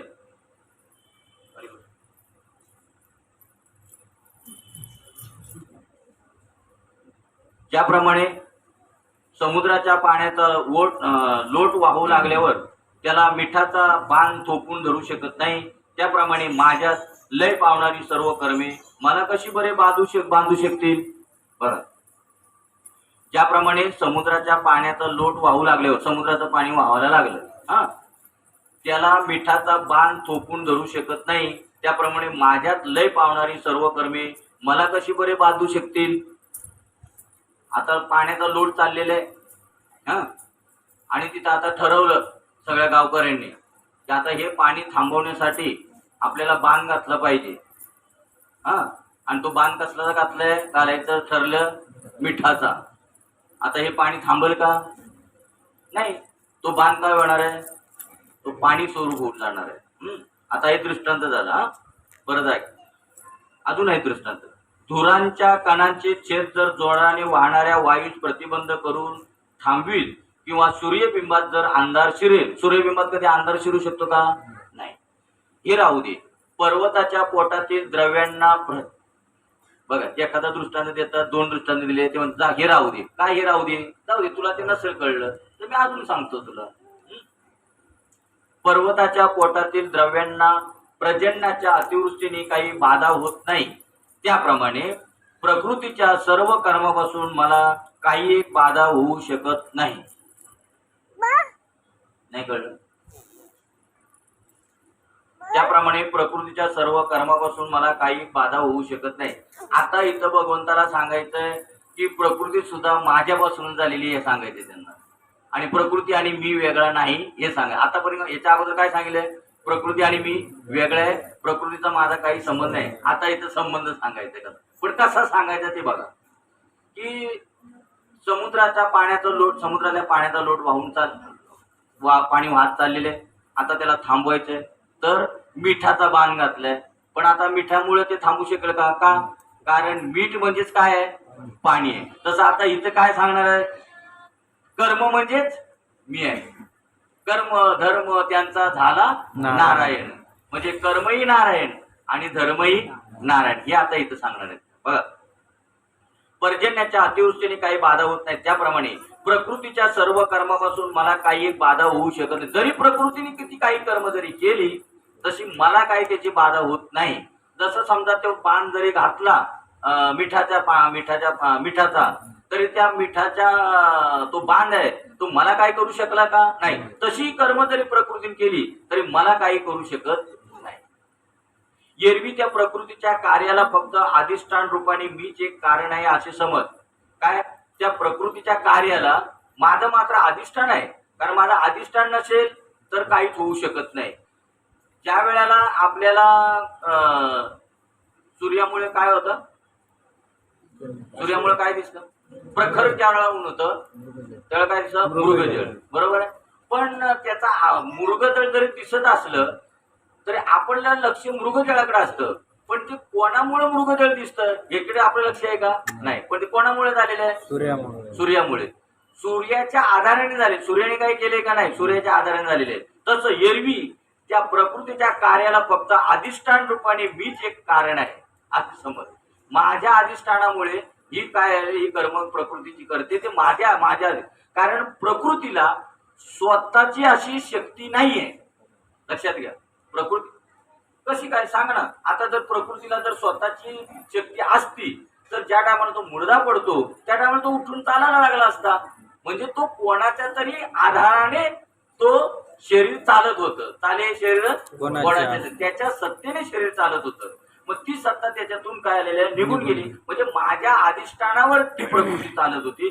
तसं ही जरी कर्म तरी होत असली तरी माझ्या अधिष्ठानावर होत असत. आलं लक्षात? मग ती कर्म मला काय बाधक होऊ शकत नाही. एरवी त्या प्रकृतीच्या कार्याला फक्त अधिष्ठान रूपाने मीचे कारण आहे असे समज. परंतु वस्तुता उदासीनाप्रमाणे मी स्वतः काही करीत नाही. त्या कर्म मी का मात्र करत नाही, ती प्रकृती करते. व अन्याकडून करवितही नाही. म्हणजे कोणाकडून करवितही नाही, मी करतही नाही आणि मी कोणाकडून करूनही घेत नाही. आलं लक्षात? मी कर्म करत नाही आणि मी कोणाकडूनही करून घेत नाही. एखादा म्हणतो की नाही ठीक आहे बाबा मला नाही जमणार करायला, पण मी तू माणूस पाठवतो त्या माणसाकडून करून घ्या, तर असंही नाही, ती तुमची तुम्हीच करायची. कळलं? पहा आता इथे काय सांगितलंय बघा.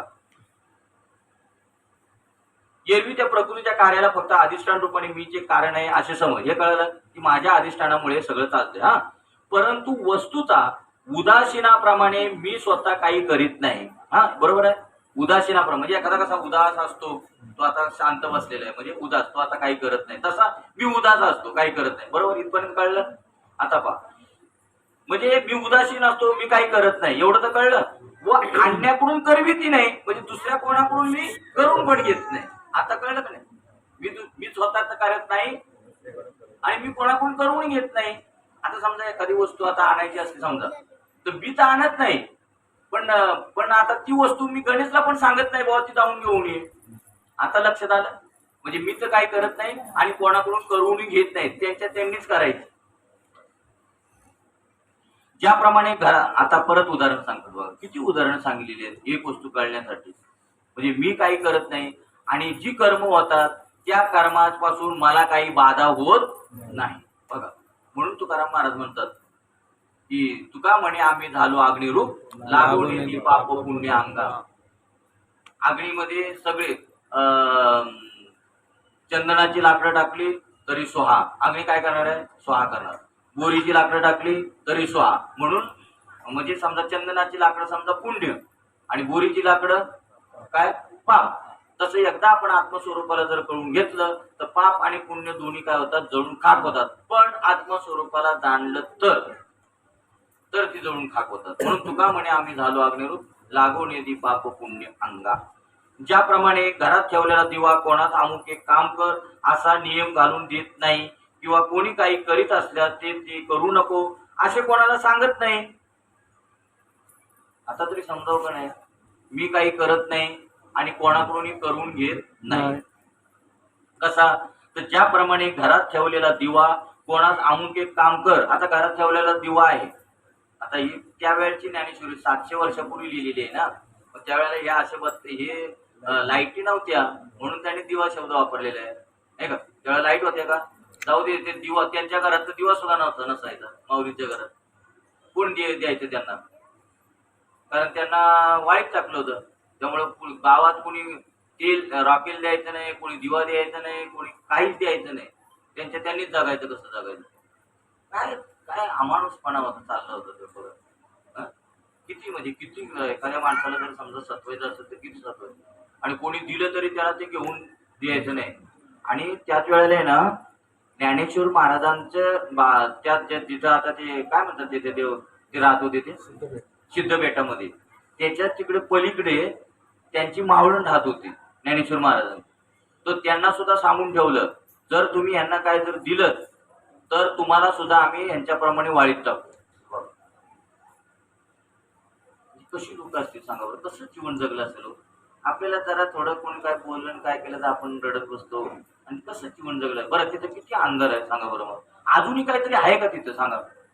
अजूनही काय एखादं घर वगैरे बांधले? फक्त काय केलेलं आहे तिथं? फक्त सांगण्यासाठी की इथं हे माऊली हे 4 भावंड राहत होती म्हणून फक्त वरती पत्रा टाकलेला आहे, 4 बांबू टाकले, वरून फक्त पत्रा टाकलेले आहे तिथे. अजूनही काही बांधलेलं नाही. आणि हे प्रतीक कशाचं आहे हे अजून कोणाच्या लक्षात नाही. हे प्रतीक निरपेक्षेचं आहे. आलं लक्षात? किंवा वैराग्याचं.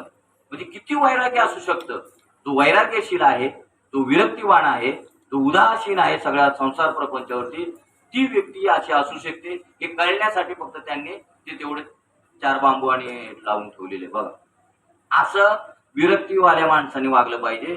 निरपेक्ष माणूस असा वागला पाहिजे. त्याचं ते काय आहे? प्रतीक कळावं आपल्याला म्हणून तेवढं केलेलं आहे. आपल्याला कधी परमार्थ प्राप्त होईल ते बघा. असं ज्या टायमाला आपण पूर्ण निरपेक्ष होऊ, पूर्ण वैराग्य प्राप्त होईल, त्यावेळेला परमार्थ आपल्याला प्राप्त होणार आहे. त्याचं ते काय आहे? प्रतीक आहे. बघा, म्हणजे त्यांनी द्यायचं ते नाही आणि गाववाल्याने त्यांना सांगून ठेवलं, त्यांचे जे नातेवाईक, त्यांना जर तुम्ही काही दिलं, त्यांना काही मदत केली तर तुमची परिस्थिती अशी होईल. कसं परमार्थ केला सर सांगा बरं. बरं आता आपल्याला काय कमी आहे सांगा बरं. सगळं आलेले आहे तरी कारण सांगत बसतात, आमचं असं झालं ना आमचं तसं. त्यांच्या इतकं तर नाही ना झालं काय. हं? आणि अंधारात कशी राहिली असते सांगा बरं. त्यांना प्रकाश कुठला फक्त चंद्र, त्यांचं घर कसं माहिती आहे का, चंद्रमौळी घर, म्हणजे चंद्राचा प्रकाश येईल तेवढाच. तर कोण देतं त्या टायमाला, राखील पण कोण देत नसेल, बत्ती जरी असले तर राखील कोण देत. एवढी परिस्थिती त्यांची गंभीर. चंद्रमौळी प्रकाश, त्यामुळे प्रकाशामध्ये त्यांनी काय असतं ते बनवलं काय असतं. आणि पाणी ठेवायला वगैरे किंवा प्यायला ती खापरं असतात, ती खापरं म्हणजे फुटलेलं असतं ना ते कोण देणार त्यांना. आता म्हणजे चांगलं का गडा मडका कोण देणार, त्याच्यातून ते पाणी प्यायचं. आणि जेवायला कशामध्ये ते याची पानं असतात केळीची, ते केळीच्या पानावर. काय अवस्था केली, कुणी केली, आपणच केली ना, का वेगळी कुणी केली. म्हणजे माणसंच माणसाला जगू देत नाहीत असं झालंय नाही. कोण वेगळी होतीत का, माणसंच असणार ना आपल्यासारखी. एवढी कशी काय पाषाण हृदय कसं काय बनतं असं.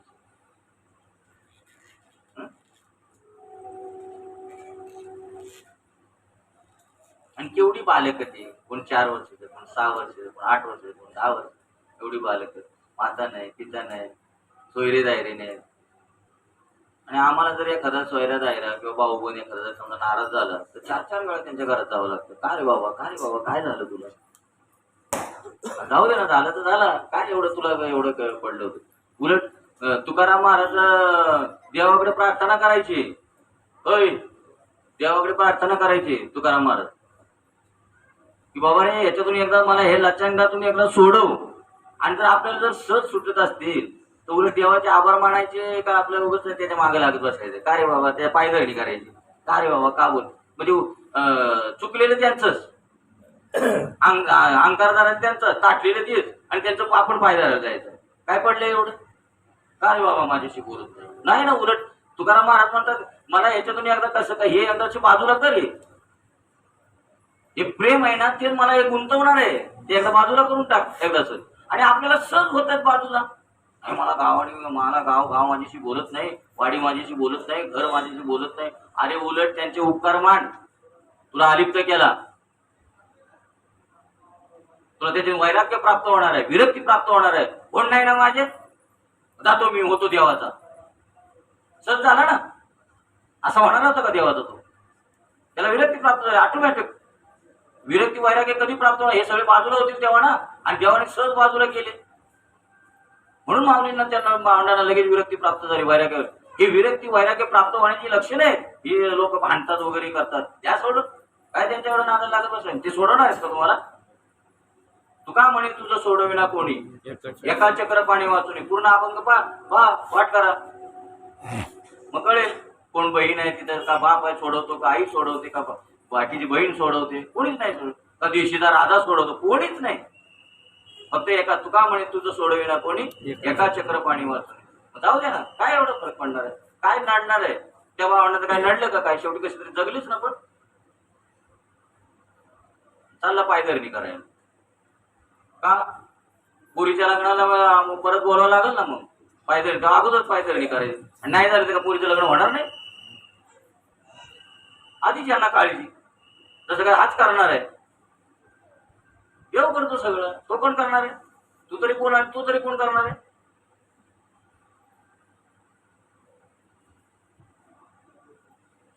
एरवी त्या प्रकृतीच्या कार्याला फक्त अधिष्ठान रूपाने मीच एक कारण आहे असे समज. परंतु वस्तुतः उदासीनाप्रमाणे मी स्वतः काही करीत नाही व अन्याकडून करवित नाही. ज्याप्रमाणे घरात ठेवलेला दिवा कोणात इथून गेलो होतो आपण, दिवा, आणि आपला पण दिवा, आपला पण दिवा. आता दिवा लागलेला आहे, फक्त आता काय करायचं तुम्ही, फक्त तो विजू नये तेवढी मात्र काळजी घ्यायची बस सगळ्यांनी. असं नाही किंवा नेमकीच आता तुम्ही कीर्तनकार आणि प्रवचनकार त्यांनीच फक्त काळजी घ्यायची किंवा आपण घ्यायची असं नाही. सगळे जेवढे आता शाळेमध्ये हजर आहेत ना तेवढी सगळ्यांनी आता काळजी घ्यायची. दिवा काय झालेला आता भेटलेला आहे, पण आता तेवढ ठेवायचा सगळ्यांचं आपलं काम आहे, सगळ्यांचं बरं का, सर्वांचं. असं नाही कुणी एकाने दुसरीने, असं नाही. शिवाजी महाराज जे लढाई करू शकले, गड जिंकले ते एकट्यामुळे नाही, त्यांच्या मावळ्यामुळे ती जिंकली, मावळ्यामुळे त्यांनी लढाई केली. तसं आता आपल्याला जी करायची आहे लढाई, म्हणजे प्रत्यक्षात उद्यापासून काय तलवार बिलवार घेऊन या ना, घरी ठेवायला एका वेळेला, आणि उद्या पोलीस वाल्याने पकडलं, सांगा माझं नाव, मला यांनी सांगितलं तलवारी ठेवायला करा. जाऊ दे मी आतमध्ये, तुम्ही करा मजा इकडे. नाही का? तसं नाही, आपलं नामरूपी शस्त्र घ्यायचं आपल्याला, ठीक आहे. नामरूपी शस्त्र ठेवायचं, कायमचं ठेवायचं.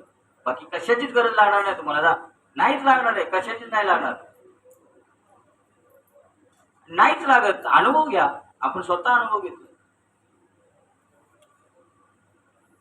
निरोप मिळाला, पाटील साहेबांनी निरोप पाठवलाय, कोणी जेवल्याशिवाय जाऊ नये. बघा आता कोण करतं सांगा बरं मला, सांगा आता. देवा काळजी. तरी म्हटलं मी त्यांना, अहो आमच्या महिला खूप चांगल्या आहेत, त्या बरोबर काळजी घेतात. समोरासमोर बसून चाललं होतं, म्हणलं त्या बरोबर कुठं जायचं असलं ना, त्या अगोदर त्या ऑटोमॅटिकली आपलं दोन टायमाचं एकाच टायमाला करणार, सगळं व्यवस्थित करणार, सगळं करतात, तुम्हाला काही गरज नाही. आमचं काय कर्तव्य आहे की नाही काय. आता मला काय बोलणार आता आपण, तुमचं कर्तव्य तुम्ही करा, आमचं कर्तव्य आम्ही करणार, असे ते म्हणतात. ते म्हणतात तुमचं काम काय आहे, धर्माचं रक्षण करायचं ना, मग तुम्ही धर्माचं रक्षण करता, मग तिथं काय आमचं काय काम असावं का ना. एवढी काय विचार असतील बघा ना, त्याला विचारवंत म्हणतात, विचारशील माणसं म्हणतात त्याला. पण काय केलं आपण त्यांच्यासाठी सांगा बरं. फक्त एक आपल्या एक सेवा म्हणून आपली घडली, त्यांना ते एक आनंद वाटला, त्या आनंदाच्या भरात ते बोलून गेले की इथं काहीतरी झालं पाहिजे, बस तेवढाच विषय, बाकी नाही काय. आणि त्याच्यामुळे त्यांनी सगळं तयारी दर्शवली. म्हणजे सांगण्याचं तात्पर्य असं, तेव्हा काळजी, आपण काय कशाला विचार करायचा, कशाला काळजी, फक्त आपण एवढं मात्र निरपेक्ष राहायचं, विरक्तीशील राहायचं, वैराग्यशील राहायचं, काहीच कसलीच अपेक्षा करायची नाही. आणि जर अपेक्षा करतो त्याला देव देणार नाही. निरपेक्ष राहायचं, देव करणार, तुमचं सगळं देव करणार. कोण करतं सांगा, देवच करतो ना. सकाळी आपल्या घरामध्ये पाणी भरतं, कोण भरतं, रामदास बाबा म्हणायचे, तुमच्या घरात सकाळी जे पाणी भरते कोण भरते, कोण भरतो, देवच भरतो. पण आपली काय झालेलं आहे, आपली दृष्टी तशी झालेली नाही, म्हणून आपल्याला वाटतं आमची बायको पाणी भरते. बायको नाही, तो देव भरतो. कुठल्या संबंधाने म्हटले असते ते, तत्वरूपाने म्हणलेले आहे, सगळ्यामध्ये तत्व एक आहे, त्या संबंधाने म्हटलेले आहेत. तसं आपण जर देवाप्रमाणे वागलो तर देव आपल्याकडे. मला सांगा, एखाद्या जर समजा ऑफिसमध्ये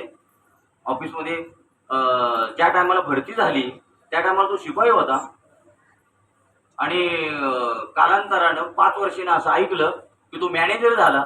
का बरं झाला असेल, तो साहेबाच्या मर्जीप्रमाणे वागला म्हणून मॅनेजर झाला. मग तसं आपल्याला साहेबांच्या मर्जीप्रमाणे वागायला नको. कोण तुमचा आमचा साहेब, आत्मा, एक परमात्मा. मग त्यांच्या मर्जीप्रमाणे नको वागायला. त्यांच्या मर्जीप्रमाणे नाही वागलं तर पिऊनची जरी त्यांनी समजा भरती झाला असला, पण नंतर लाच देऊन काढलं, कारण तुला ज्या कामासाठी ठेवला होता ते काम तू केलं नाही म्हणून तुला आजपासून टीचर. आता तुमचं आमचं काम, आपल्याला कशा आपलं काम काय, आपल्याला कशासाठी देवाने पाठवलेले आहे, देवाचं काम करण्यासाठी. आणि जर देवाचं काम तुम्ही करत नसाल तर मग काय करणार आहे, लात मारून घरातून हाकलून देणार. हेच होणार आहे परिस्थिती. केवळ आणि केवळ आपल्याला जो हा मनुष्य देह दिलेला आहे तो केवळ आणि केवळ भगवंताच्या प्राप्तीसाठी दिलेला आहे. आणि ते जर करत नसं, आपण भलतेच धंदे करत असेल तर मग काय त्याला आवडेल का ते.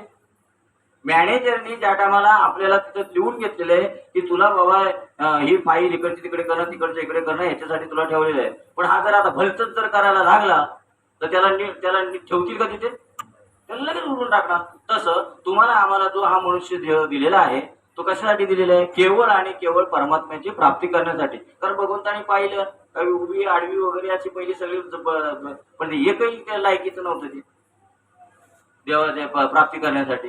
म्हणजे तरी प्राप्ती करण्यासाठी ज्याच्यासाठी बनवायचं यांना एवढं कष्ट करून, आणि तेच जर समजा ते करत नसेल तर म्हणलं कशाला यांना पोसायची. म्हणून त्यांना असं वाटलं की ही जी योनी आहे, ही मनुष्य योनी, ती फक्त माझा एक भगवंत माझं नाव घेऊ शकते, माझं नाव घेऊ शकते, म्हणून त्यांनी ही योनी तयार केली. आणि ते जर आपण करत नसेल तर लात मारणार.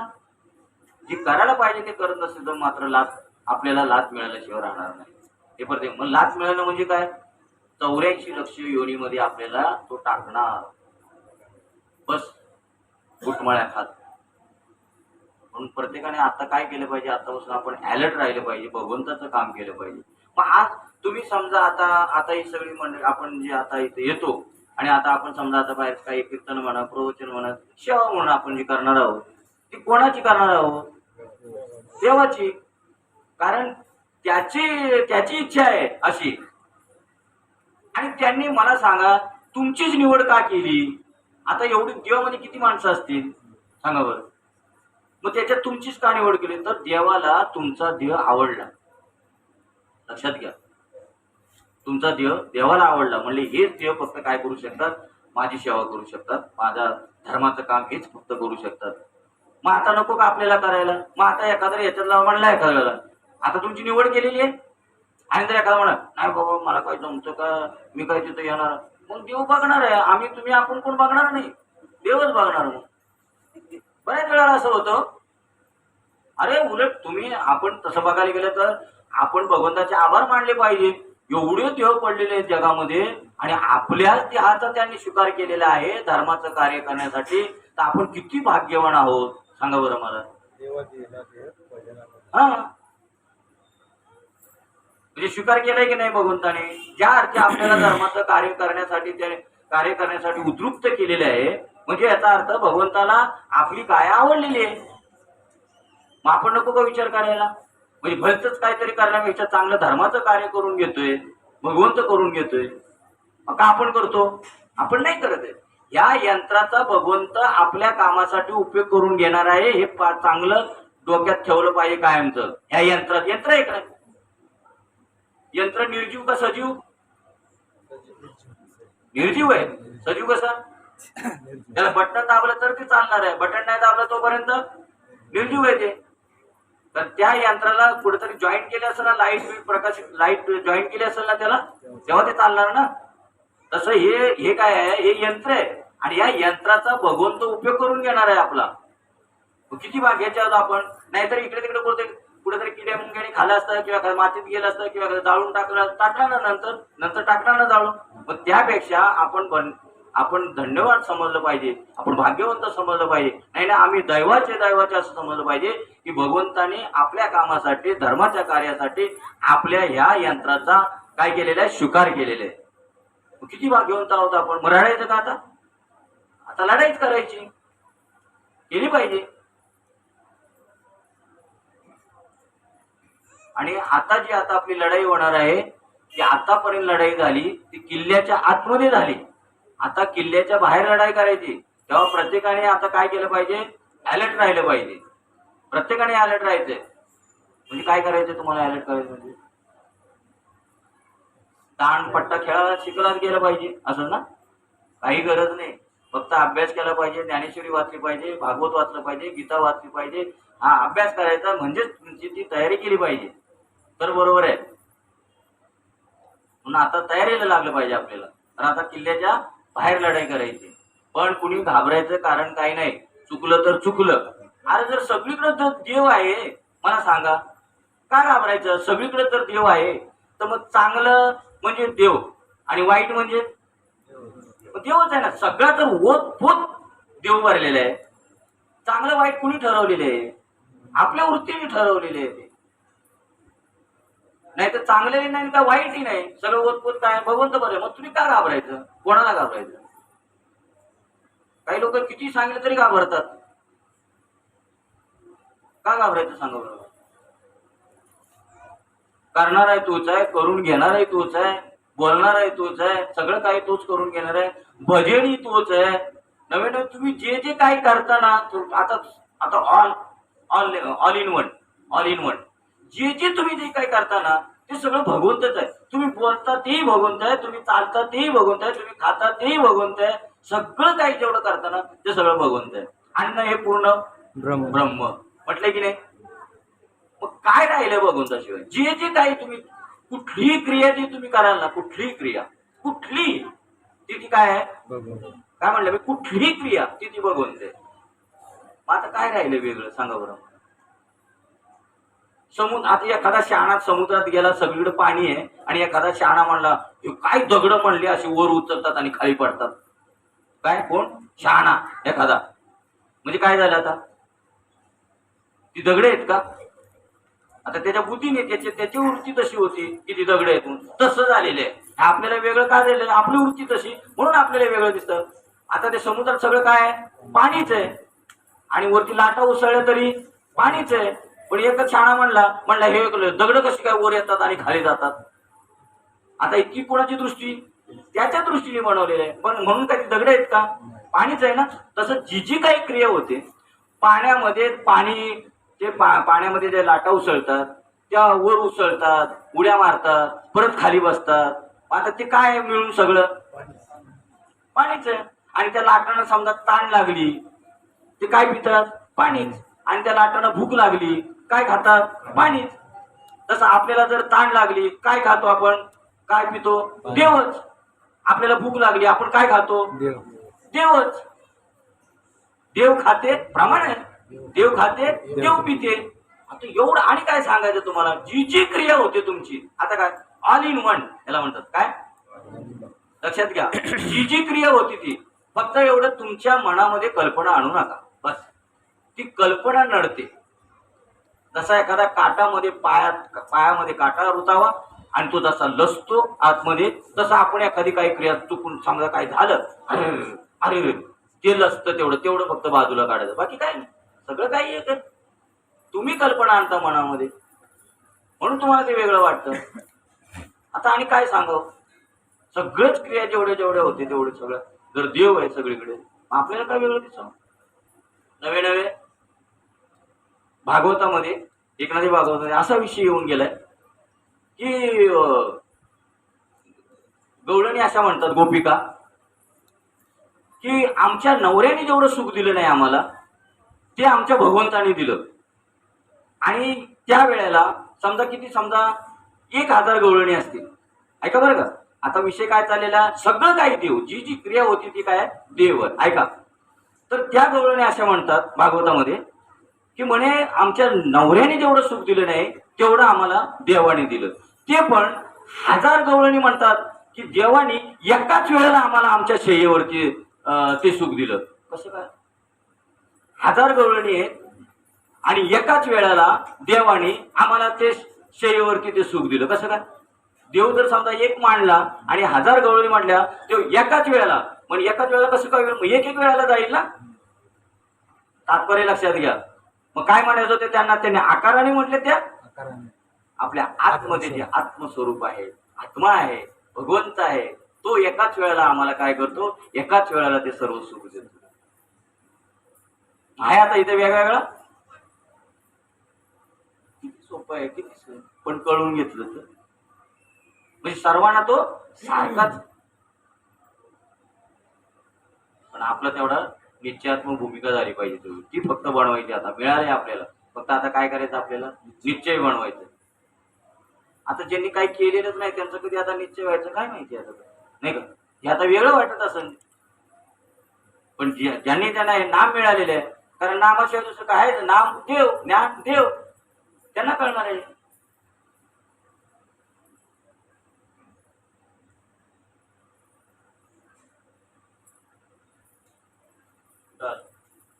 ज्याप्रमाणे घरात ठेवलेला दिवा कोणात अमुक एक काम कर असा नियम घालून देत नाही, किंवा कोणी काही करीत असल्यास ते करू नको असे कोणाला सांगत नाही, आणि कोण काय व्यापार करण्यात प्रवृत्त आहे हेही जाणत नाही, तो जसा तटस्थ साक्षीभूत असून ग्रह कृत्यांची प्रवृत्ती होण्यास कारणीभूत असतो किंवा होतो, त्याप्रमाणे मी भूतांच्या कर्मामध्ये उदासीन असा सर्व भूतांमध्ये असतो. मी कसं, जेवढी कर्म होतं त्याच्यामध्ये मी उदासीन असतो, म्हणजे अलिप्त असतो.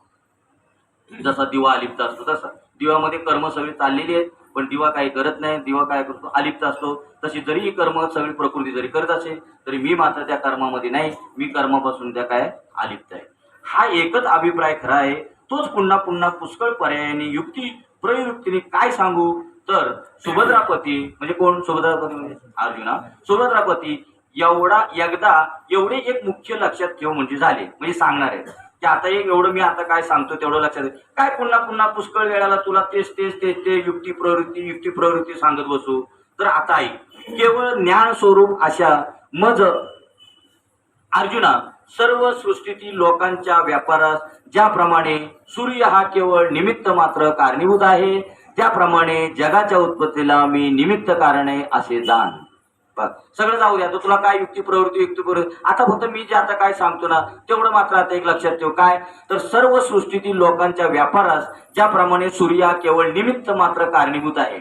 आलं लक्षात? जेवढे जेवढे जेवढे सृष्टीमध्ये जेवढी लोक काय कर्म करतात त्या कर्माला सूर्य जसा कारणीभूत, सूर्य कसा आहे निमित्त मात्र आहे, कारणीभूत सुद्धा नाही. काय आहे निमित्त मात्र. तो काय करतो का निमित्त मात्र आहे. त्याप्रमाणे जगाच्या उत्पत्तीला मी निमित्त कारण आहे असे जाण. मी फक्त निमित्त आहे जगाच्या उत्पत्तीला, मी काही करत नाही. कारण की ज्यावेळी मी मायेचा अंगीकार करतो त्यावेळी तिच्यापासून चराचराची उत्पत्ती होते, म्हणून या चराचरात्मक जगाच्या उत्पत्तीचे कारण मी आहे अशी युक्ती येते, जुळते. यात ब्रह्म हे म्हणजे लोक असे म्हणतात ना, तुमच्यापासून झालं, तुझ्यापासून होतं तेव्हा तुझ्यापासून होतं. तर इथे युक्ती अशी जुळते की मी काय करतो फक्त मायेचा अंगीकार करतो, पण मी काय करत नाही. मग मायेचा अंगीकार करतो आणि मग ते माया सगळं काही करते. पण इथे एक युक्ती जुळते लोकांना म्हणायला की बाबा देव करतो. हा, ही एक युक्ती जुळू शकते, पण तरी पण मी काय करत नाही. मी फक्त त्या मायाचा काय करतो अंगीकार करतो आणि मग सगळं काही करणारी कोण आहे ती माया करते. यात ब्रह्म हे आपल्याशी अभिन्न व कल्पित असणाऱ्या मायाद्वारा जगाचे उपादान कारण आहे व स्वरूपाने चैतन्य प्राधान्याने जगाचे निमित्त कारण आहे. ती माया कल्पित जड होण्यास्तव तिला कार्यप्रवण होण्यास चेतना अधिष्ठानाची नितांत गरज असल्यामुळे व तिला स्वतंत्र सत्तेचा अभाव असल्यामुळे, माया अर्थ काय आहे स्वतंत्र सत्तेचा अभाव, म्हणजे स्वतंत्र सत्ता नाही तिला. जसं आपल्या देहाला आपण देह समजू, देहाला स्वतंत्र सत्ता आहे का कोणामुळे तरी तो चालतो, बरोबर.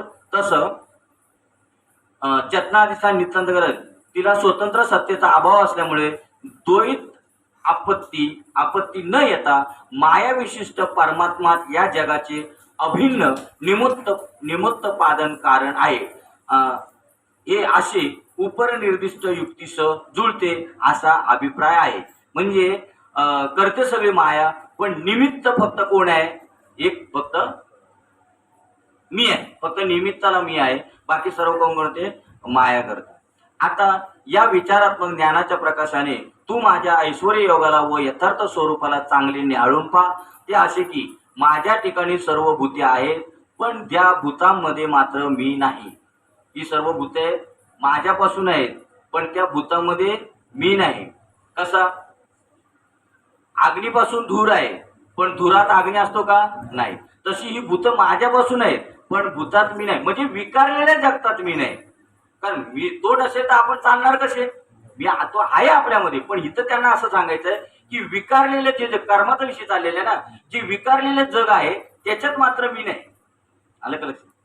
सर्व भूते माझ्या ठिकाणी सर्व भूते आहेत, पण त्या भूतामध्ये मात्र मी नाही. कशा फक्त विकारलेल्या जगतामध्ये मी नाही. भूत मात्र माझ्यापासून झालेली आहेत.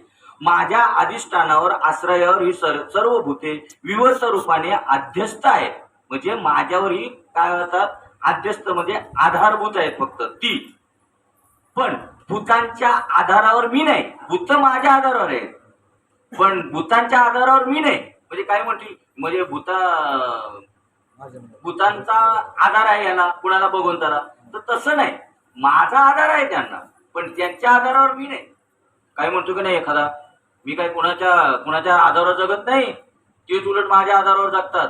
आता हे कळलं बरोबर नाही का. हे आपलं झालं ना, व्यवहार झाला ना.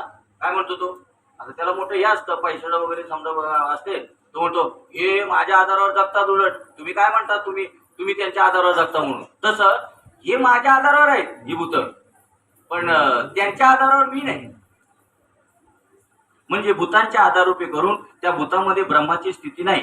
अथवा वास्तविक पाहिले तर अजातवादाच्या दृष्टीने प्राणी माझ्या ठिकाणी नाही व मी त्या भूतांच्या ठिकाणी नाही. आता परत काय सांगतात, माझ्या ठिकाणी ती नाही आणि त्यांच्या ठिकाणी मी नाही. कारण सर्व मीच आहे. म्हणजे इथं माझ्या ठिकाणी ती आहे, त्यांच्या ठिकाणी मी आहे. म्हणजे इथं द्वैत होतं की माझ्यामुळे ती झाली, त्यांच्यामुळे ती आहेत, असं द्वैत होतं. म्हणून अर्जुना ती आणि मी वेगळं आता नाहीच आहे, असं आता एका वेळेला पुढे सांगतील पहा. भूतांच्या ठिकाणी मी नाही आणि माझ्या ठिकाणी ती नाही, हे मुख्य वर्म तू कधी विसरू नको. हे माझे मुख्य सर्वस्व होय, परंतु तुला उघड करून दाखविले आहे. तर तू आता मात्र आपल्या इंद्रियांची द्वारे बंद करून, म्हणजे विषय भोग व बहिर्मुख वृत्ती बंद करून, साऱ्या इंद्रिय वृत्तींना अंतर्मुख करून या गूढ ज्ञानाचा त्यांना कळू न देता आपल्या अंतकरणात आत्मत्वाने उपभोग घे. म्हणजे इंद्रियांना न कळता त्या आत्मज्ञानाचा काय कर, तू अंतकरणामध्ये उपभोग घे. अरे पार्था, हे वेदांत सिद्धांतांचे मुख्य वर्म जोपर्यंत तुझ्या हाती लागले नाही तोपर्यंत माझे खरे स्वरूप तुला कधीही आत्मत्वाने निसंदेह कळणार नाही. आत्मत्वाने म्हटलेले, ज्याप्रमाणे नुसत्या कोंड्यात दाणा शोधू लागले असता दाण्याचा एक कण सुद्धा सापडत नाही, तसे एरवी अनुमानाच्या तर्काच्या जोरावर जीवांना यथार्थ परमात्म ज्ञान आत्मत्वाने झाले आहे असे वाटते खरे, परंतु ते कळणे भ्रमात्मक असल्यामुळे व्यर्थ. कारण मृगजळाच्या ओलाव्याने जमीन कधी भिजली आहे का? तर नाही. तसे श्रुती निरपेक्ष शुष्क तर्काने यथार्थ ज्ञान संभवत नाही. काय सांगितलं? नुसत्या कोंड्यामध्ये जर आपण दाणा बघायला गेलं तर दाणा मिळेल का? कोंडा आहे, कोंडा म्हणजे दाणा पाखडलेला कोंडा आहे, त्याच्यामध्ये दाणा सापडेल का? नाही.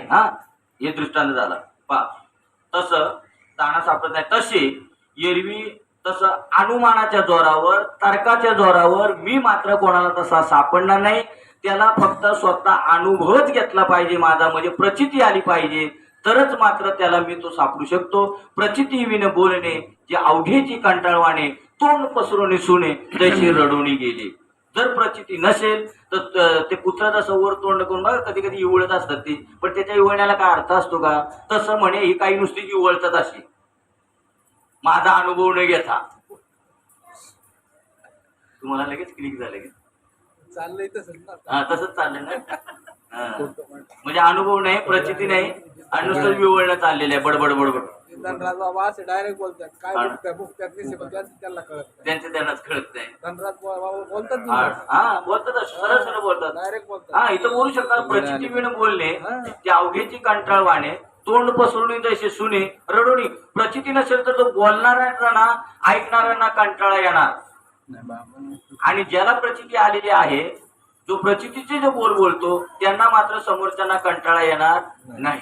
आणि जर प्रचिती नसेल आणि बोलत असेल तर कंटाळा. प्रचिती विन बोलणे ते अवघेची कंटाळवाणे. आता आपली लोक म्हणतात ना बाहेर गेल्यावरती, बघा तुमचं तुम्ही ठरवा, बाहेर गेले म्हणतात काय ते कीर्तन गेलो पण मला एवढा कंटाळा आला, कधी संपलं असं झालं वाटतं की नाही? आता बघा बर, आठवलं मला, बुद्धीत एकदा बोलल्या होत्या. ऐकूच वाटत. गावी म्हणले कुठेतरी काय कुणातरी कीर्तन जवळ तिकडे, आम्हाला एवढा कंटाळा आला कधी हे संपते असं झालं होतं. लगेच आपल्या म्हणजे डायरेक्ट समोर उदाहरण. लोकांना कुणाचं नुसतं म्हण नाहीच आवडत. काय? कारण प्रचितीच नाही ना त्याच्यामध्ये, जिव्हाळा नाही त्याच्यामध्ये. जिव्हाळा असला पाहिजे. म्हणून तर तुकाराम महाराज म्हणतात, आग लागू त्या ब्रह्मज्ञाना जेणे न सुटे प्रेम पाना. प्रेम पाना आहे का? त्याच्यामध्ये जिव्हाळा आहे का? आपण हा श्लोक पूर्ण करूया. माशाला धरण्याकरता जे जाळे पाण्यात पसरतात त्यात चंद्राचे बिंब सापडल्यासारखे दिसते. म्हणजे यांना असं वाटतं की आम्हाला ब्रह्म प्राप्त झालं, पण त्यांना ब्रह्म सापडलेलं नाही. त्याच्यासाठी उदाहरणं सांगतात की पहा, चंद्राचे बिंब माशाला धरण्याकरता ते जाळे पाण्यात पसरतात, त्यात चंद्राचे बिंब सापडल्यासारखे दिसते, परंतु ते जाळे नदीच्या काठावर पाण्यातून काढून झाडल्यावर चंद्रबिंब कुठे असते सांग बरे. म्हणजे हे म्हणतात ना आम्हाला ज्ञान झालं, आम्हाला ब्रह्म प्राप्त झालं. तर त्यांचं ब्रह्म प्राप्त कसं अर्जुना? तर जाळं टाकलेलं आहे माशासाठी, आणि त्या जाळ्यामध्ये काय होतंय, चंद्राचं बिंब दिसतं, पण ते चंद्राचं बिंब नंतर ते जाळं जर वरती काढलं त्या पाण्यातून तर त्यावेळेला ते चंद्रबिंब असतं का? तसं म्हणे यांचं ब्रह्म प्राप्त होणं आहे त्याच्याप्रमाणे. म्हणजे बघायला गेलं तर काहीच नाही. तसं यांना जर विचारलं मग सांगा बरं, अनुभूती सांगा बरं, उलट म्हणतात आता कुठं तसं आहे का? बाबा म्हणायचे आता कसं भल्या माणसा, मग तू बोलतोस कोणाच्या जीवावर? तर आता तसं नाही. मग तू राहिलास कसा? जर देवच नाही म्हणतो तर तू बोलतो कोणाच्या जीवावर भल्या माणसा? तू राहिलासच कसा? मग देवाशिवाय आपण राहू शकतो का? त्याचप्रमाणे आम्हाला अनुभव आला असे बघा आहे, त्याप्रमाणे आम्हाला अनुभव आला असे शाब्दिक अवडंबराच्या सहाय्याने, म्हणजे केवळ सुद्धा वाक्चातुर्य, अवडंबर फक्त माझं बोलायचं फक्त तोंडाने, त्याचप्रमाणे आम्हाला अनुभव आला बहुत केले पाठांतर वर्म राहिली शिदूर, फक्त पाठांतर दे. त्याचप्रमाणे आम्हाला अनुभव आला असे शाब्दिक अवडंबराच्या साहाय्याने व वाक चातुर्याच्या बळाने अनुभव रूप डोळे किती लोक वर करणे दाखवतात. म्हणजे वर वर करून दाखवतात, फक्त सोंगे छंदे काही देव जोडे यायचे नाही, फक्त सोंग करून दाखवतात. मला ब्रह्म प्राप्त झालं, मला ब्रह्म प्राप्त. पण मग खऱ्या यथार्थ बोधाच्या परीक्षेची वेळ आली म्हणजे तसा यथार्थ बोध असतही नाही आणि त्यांना आलेले वाचा ज्ञान निरुपयोगी असल्यामुळे यथार्थ बोध होतही नाही. बघा, जर एखाद्याने विचारलं मग तुम्ही म्हणताना आम्हाला बोध झाला, मग सांगा बरं अशी ज्या टायमाला परीक्षा येते त्यावेळेला मात्र त्यांच्याकडे तो बोध असतही नाही आणि यथार्थ बोध होतही नाही. कुंडली कवरदेव हरिविठ्ठल श्री ज्ञानदेव तुकाराम पंढरीनाथ भगवान की जय. माऊली ज्ञानेश्वर महाराज की जय. जगद्गुरु संत तुकाराम